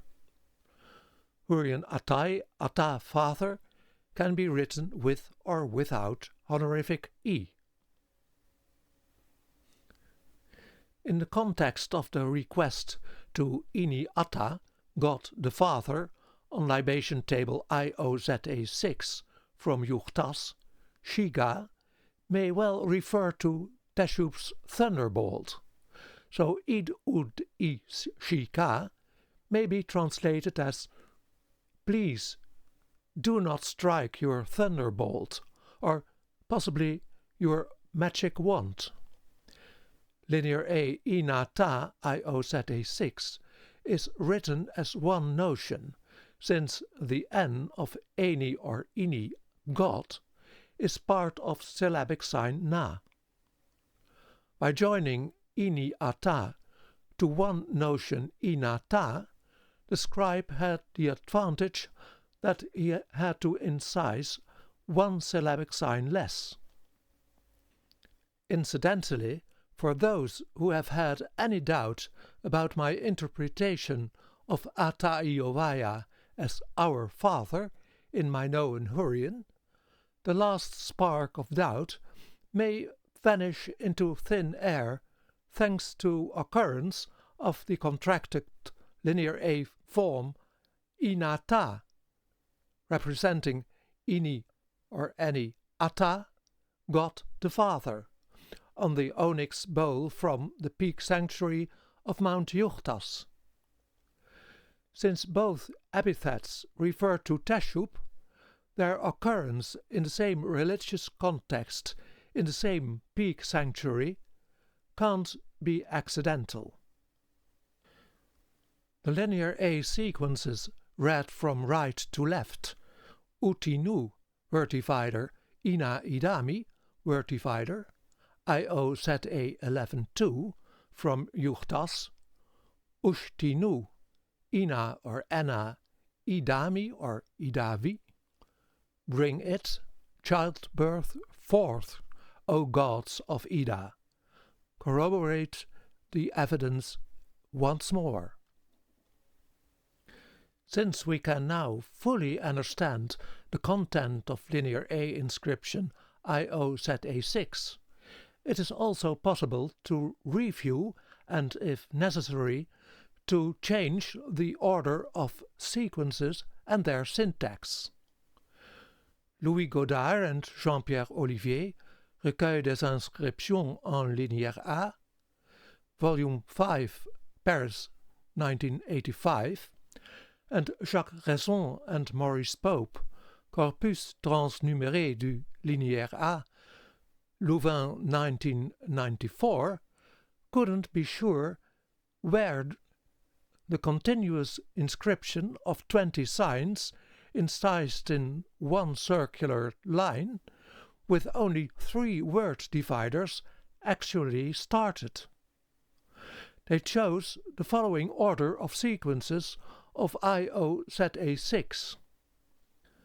Tana io utinu word divider, inata ido disika word divider, yasa sarame word divider, that can be analyzed as tanai yo ustinu, you may create the child, and bring the child out.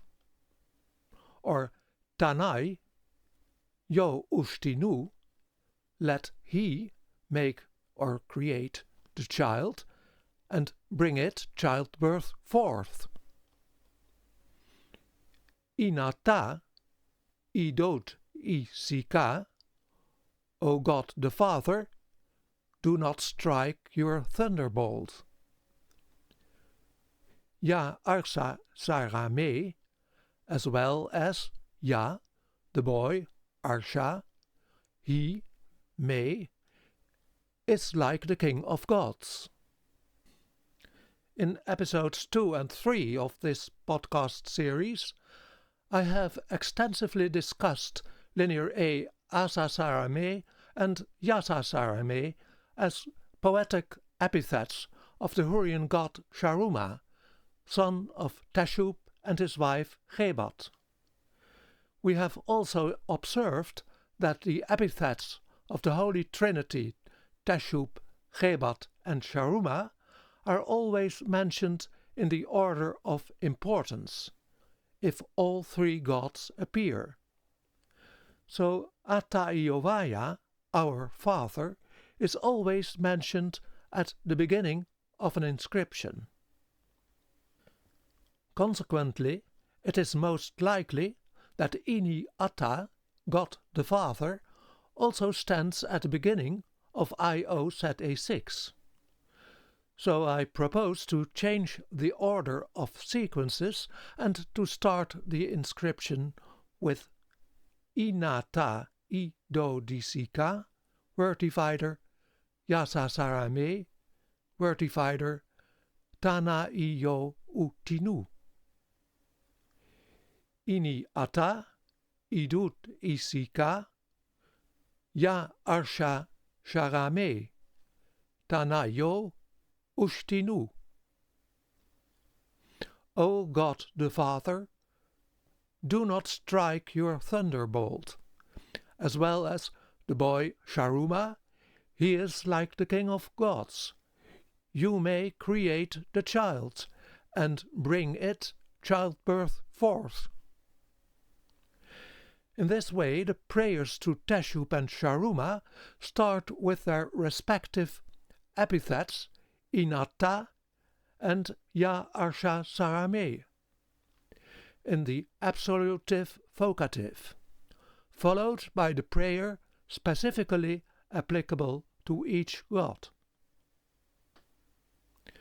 With this order of sequences, we recognize a parallel syntactical construction, starting with the absolutive vocative inata, then the negative imperative idut I, directly followed by the absolutive shika, shiga, object of the transitive imperative, then the quasi-proclitic connective yaye, as well as, then the vocative asasarame, then two verbal forms, tanaio, ustinu, with variation of mood. First the adhortative, tanayu, then the imperative usti, immediately followed by the allomorphic enclitic personal pronoun, third person singular nu, it, namely the child or childbirth, object of the transitive imperative.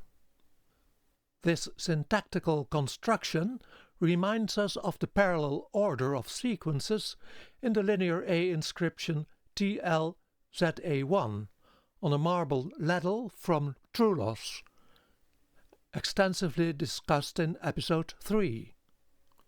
TLZA1 Ataiovaya osuchare ya sasarame una kanasi ipinama sirute.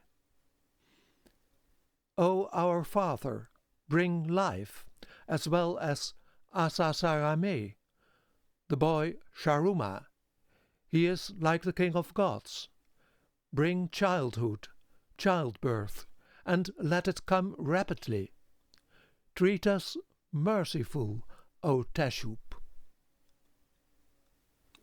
A neatly inscribed fragment of a round grey marble libation table from the peak sanctuary of Mount Juchtas reads Vertifider Ataiovaya Vertifider Au, or ideogram Sus, IOZA3.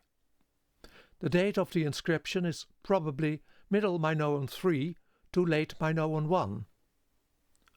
The vertifider at the beginning of the inscription is remarkable, since it is clear that no other sequence precedes Ataiovaya. The empty space to the left of Ataiovaya leaves no doubt about that. However, a light V sign appears to be drawn through the vertifider that may mark the beginning of the inscription, that itself starts with an almost pictographic sign of the double X, instead of the usual stylized linear A sign A. Linear A Ataiovaya is followed by linear A sign 113 that looks like a pig's head and is identical with linear B sign 85 that can be either syllabic au or ideographic sus, pig. If au is complete, and if it is used as a syllabic sign, it may be the Hurrian particle au, that is, according to Ephraim Spicer, Introduction to Hurrian, used to introduce declarative sentences in the lengthy mythic historical passage KUB 27:38-4-8 and following. Au ma ana mi ish du uun eve erni shari. Au, the Lord Manamishdun is or was king. Emile Fugger took the particle in the sense of lo, behold, and this view is evidently correct. Emmanuel Laroche, Glossaire de la langue ourite 65, explains au as hola, an interjection expressing an exclamation, au.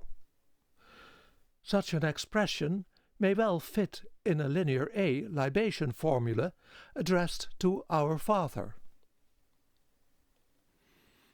If one objects that in Spicer's example the particle au stands right at the beginning, whereas au follows Ataiovaya vertifider in the linear A libation formula, one may argue that the absolutive Ataiovaya at the beginning of the formula has the function of a vocative, and that vocatives usually appear either at the beginning or at the very end of a phrase. It is in that case not strange that the interjection lo, behold, follows the vocative. I consider interpretation of linear A au as an interjection the most plausible explanation in the context of the formula. Since the fragment is broken off immediately to the right of au, it isn't certain that no other signs followed au. An interrogative pronoun such as Hurrian a u uni analysis auni, comparable with Hittite kuit, is in my view less likely in the context of libation formulas. Since Linear A sign 113 can also designate the ideogram Soes, pig, it isn't excluded that the formula refers to a sacrifice of pig's blood to Eniatani, God the Father, by means of the libation table. The ideogram indeed looks like the head of a pig. Of course, if supplicants ask a favor from the gods in their prayers, the gods like to receive some sacrifice in return. For instance, a square serpentine libation table with Linear A inscription SYZA2 from the peak sanctuary of Zimivianu shows ideogram oliva, olive, in line A, and ideogram ole, olive oil, in line B, that may well indicate the character of the sacrifices. The inscription reads Ataiovaya, vertifider Yasumatu, ideogram oliva, una kanasi, ideogram ole, and in the corner aya. The most intriguing sequence in this inscription is Yasumatu, since one expects adikitete or yadikitete due to contraction of ya plus a, that becomes ya with a lengthened a, in the position following ataiovaya. We have discussed in episode 2 that adikitete may well be derived from adidakiti, thanks to syncope of da, through haplography or haplology, analysis asdi dakiti. The woman is a beauty.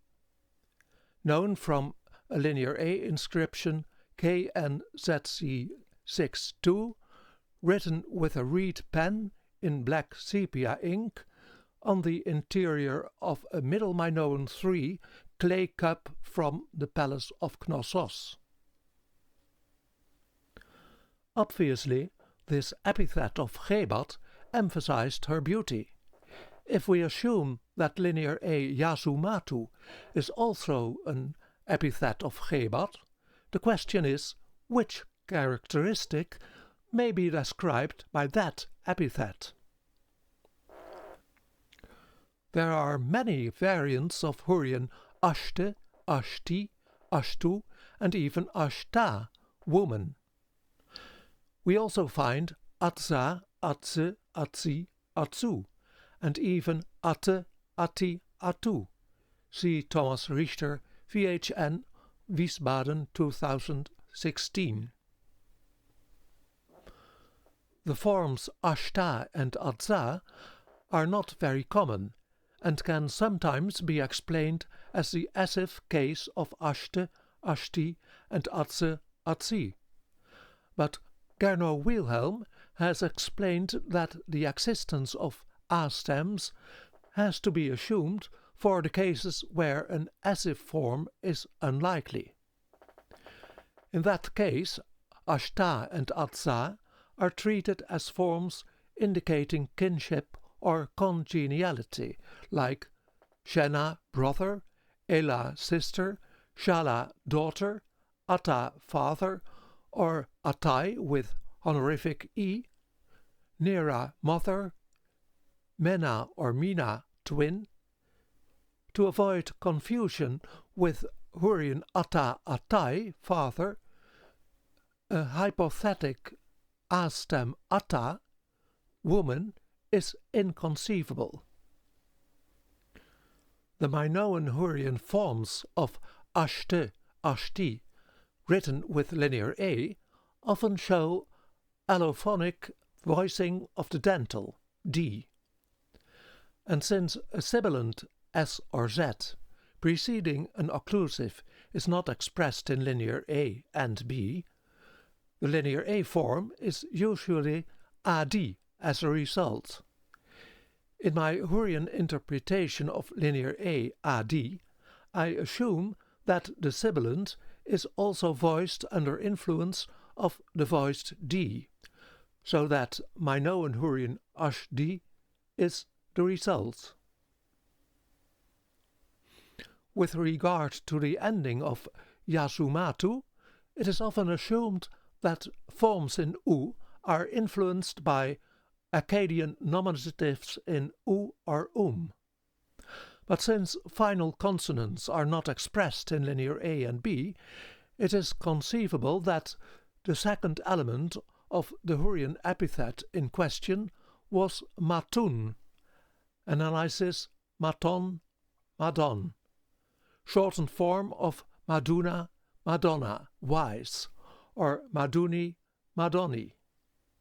Compare the Hurrian personal name Erwi Maduni, the Lord is wise, at Nutsi, and the names of two ladies at Mari, Matuna, written Maduna, analysis Madonna, and Matuni, written Maduuni, Madoni, see Thomas Richter, VHN 2016.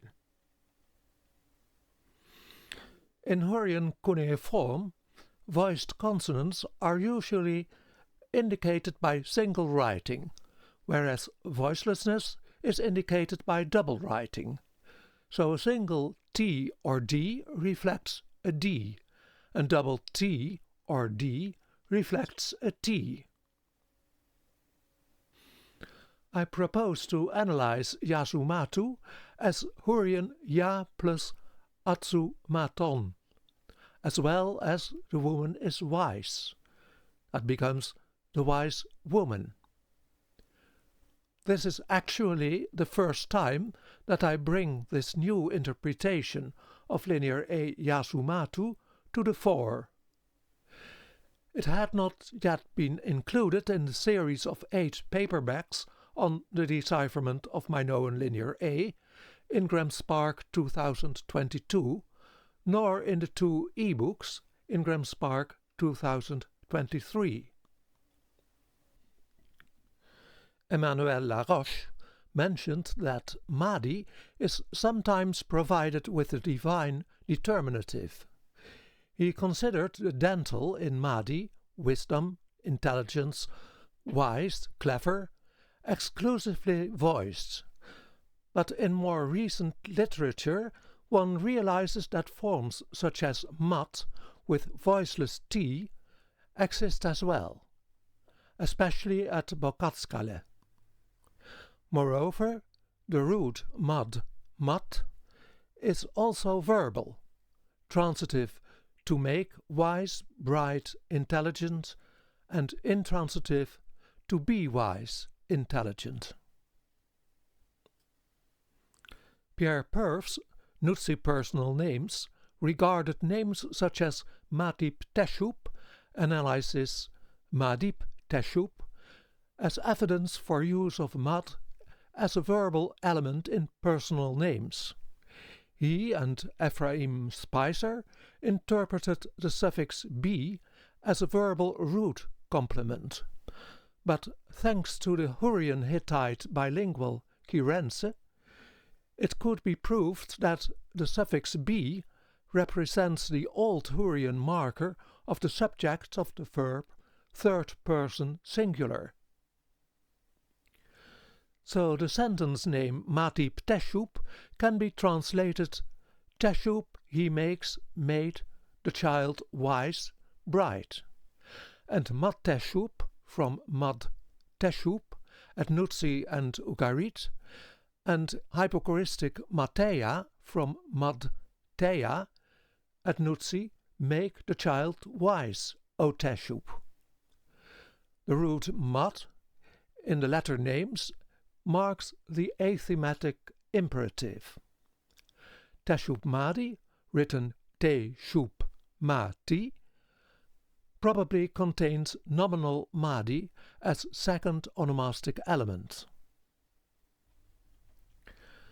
Thanks to correspondence with Hittite Gatatar and Akkadian Gazizu, the meaning of Hurrian Madi is confirmed, passim in recent literature.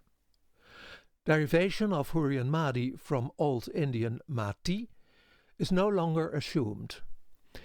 In Theophorus' sentence names, Madi is not only associated with Teshub, but with several other gods as well. The Linear A epithet Yasu Matu from Simivianu, analyzed as Hurrian Ya plus Atsu Matu, as well as the woman is wise, can in principle be compared with the Hurrian personal name Madatsa, written Mata Atsa, at Mari, consisting of intransitive Mada, she is wise, plus A-stem, Atsa, woman, but Thomas Richter, VHN Wiesbaden 2016, normalizes it as Matatsa, analyzed as Madatsa, as if, or Madasha, as if. She, the girl, is born as a sign of wisdom, which is feasible as well. Thomas Richter, VHN, also mentions Alai Mata at Mari, analyzes Alai Mada, as if. The lady is wise. Thomas Richter considers Mada a nominal form in the as if case.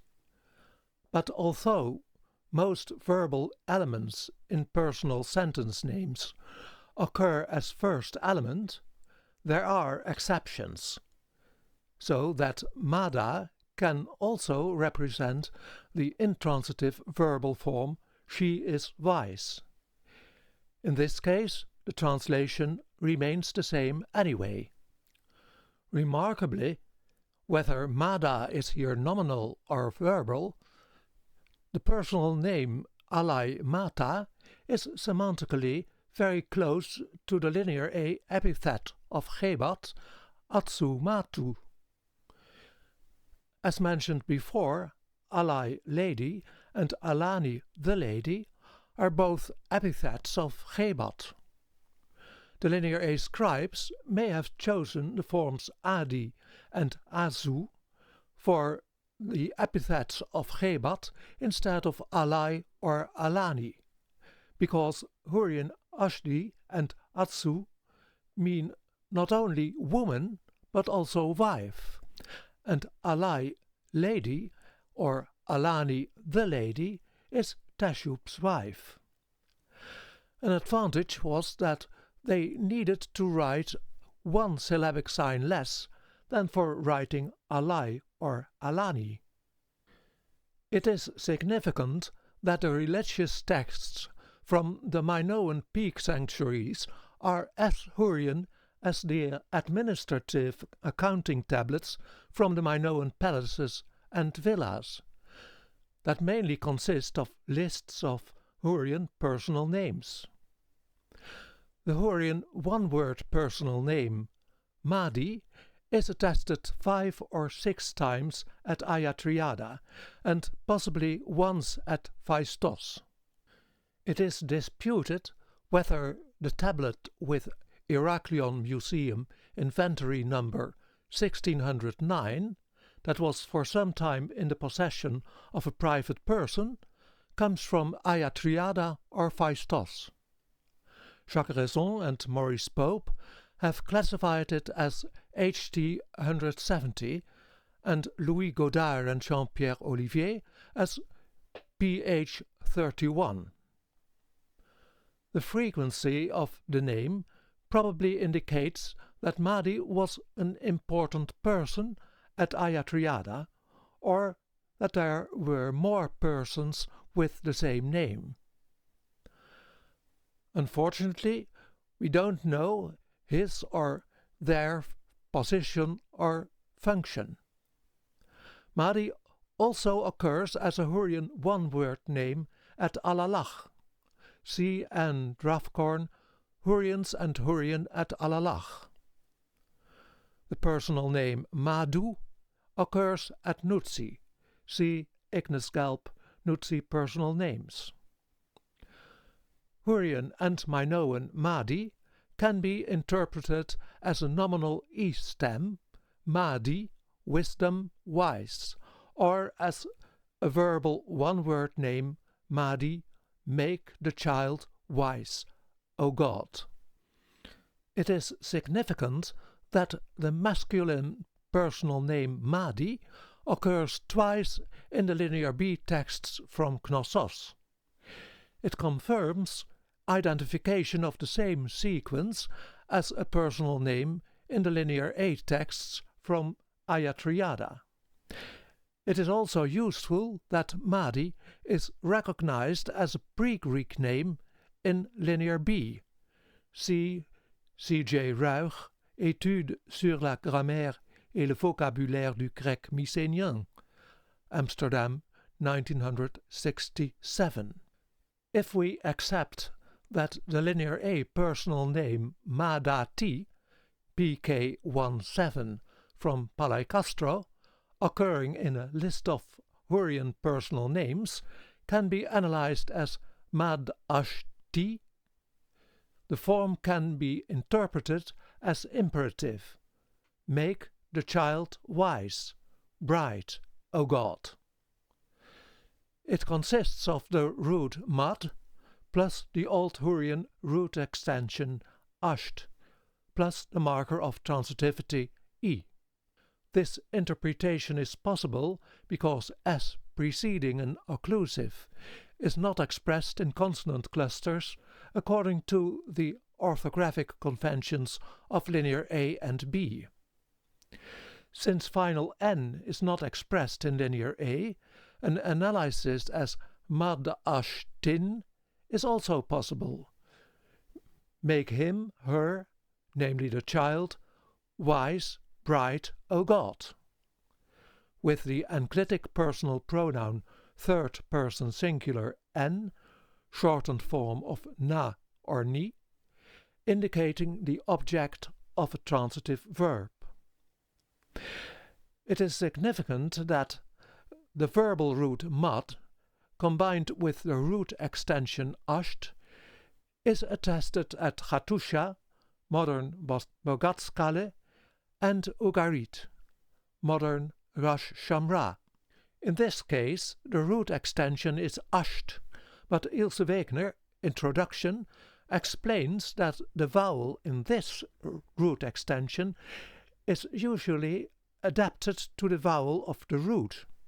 For instance, tan, tanasht, to make, an, anasht, to enjoy, mad, madasht, transitive, to make wise, intransitive, to be wise, tech, techesht, to elevate, to grow, to become great, surv, survusht, to cause evil, to bring about evil.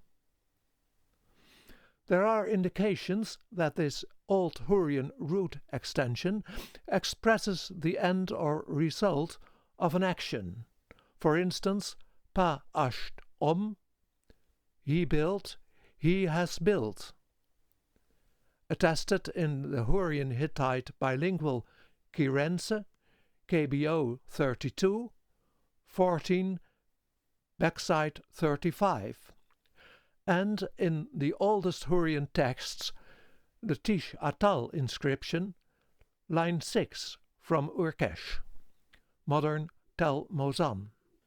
Ilse Wegner, Introduction to the Hurrian Language, Wiesbaden 2007, offers the whole transliterated text of 25 lines, a German translation and a grammatical commentary. I quote here the first sentence of the inscription. Ti ish atal, tish adal, en da an, en dan, Urkeshki of Urkesh, Pu Urli, a temple, Dingir Neri Gal, of or for Nergal, Pa Ashtum, he has built. The whole sentence, Tish Adal, and dan of Urkesh, he has built a temple for Nergal. I'm convinced that Linear A Pa Ito, HT 97A3, HT 126, at Ayatriada is a genuine Hurrian toponym, basically representing the same form as Old Hurrian Ba-a Ashtum, meaning he has built, as attested in the Tishatal inscription, analyzed and normalized as Pa Ashtom by Ilse Wegner and others such as Thomas Richter and Gernot Wilhelm. The phonetic process from Pa Ashtom to Payashtom with semivowel J between vowels to Paishtom with syncope of the A of root extension asht, written Pa-ito in Linear A, can be reconstructed. The O in Om is the Old Hurrian marker of the past or perfect tense, and M is the Old Hurrian subject marker third person singular. The translation of the Minoan toponym is he, she, a god, or the king, has built the palace. For Linear B, Pa-ito, the Old Hurrian ending in Om had to be changed into a Hellenized form in Os, Paistos, that later changed to Phaistos. It is one of at least 3 Minoan places in the Mesara Valley bearing a name with a Hurrian etymology. In Lecture 4 we have discussed the Linear A and B toponym Kapa, the ancient Hurrian name of Ayatriada, named after Hurrian Galba in Syria, Galap in Semitic, Aleppo, with Linear A ethnic Kpage, HT 6A 4-5, that is Hurrian Galpage, Galpagi, in syllabic cuneiform, and Gulpege in alphabetic cuneiform, man of Galba, man of Aleppo, and the Linear B toponym Kapa at Knossos, with the ethnic Kapayo, Galbaios, man of Galba, provided with the Greek ethnic suffix yos, as well as the Linear A toponym Kumi, HT 110A1, Hurrian Kuma, Kume, Kumi, in Anatolian Kitsuatna, but also the Minoan harbour of Phaistos and Ayatriada. Komos with the Linear A ethnic Kumagi, HT 21-2, Hurrian Kumagi, man of Kuma or Kumi. One may wonder whether it's purely accidental that the original name of the South Italian city of Paestum on the west coast of Lucania was Paestum. The foundation of Poseidonia, traditionally ascribed to Jason and his Argonauts, actually dates from circa 700 BC, when a group of Achaean colonists from Sybaris founded this colony. Naming the city after Poseidon may be due to popular etymology based on some phonetic resemblance between the old toponym Paestum and the theonym Poseidon. Circa 400 BC, the Lucanians conquered the city and restored the old indigenous name Paestum. See for the history of Paestum, Paestum J. A. de Waele, Dictionary of Antiquity, Bussum, 1979, in Dutch. There is a tradition that King Minos, in search of his architect Daedalus, was killed in Bath by the daughters of King Kokkalos in Sicily. It is difficult to assess whether such stories are merely fairy tales or reveal some historical reality of Minoan or post-Minoan contact of Phaistos with Sicily and South Italy. In the next episode, Lecture 6, I shall continue my interpretation of Minoan Linear A prayers to the gods. But I shall also discuss some Linear A texts on metal objects. Thank you very much for your attention. If you are interested in more lectures on the decipherment of Minoan Linear A and wish to be notified as soon as a new episode appears on YouTube, you can freely subscribe to the series. If you enjoyed this episode, you are most welcome to give your comment on YouTube. Within a few days, the text of this episode will also appear on Academia Edu and on my own website minoanscript.nl.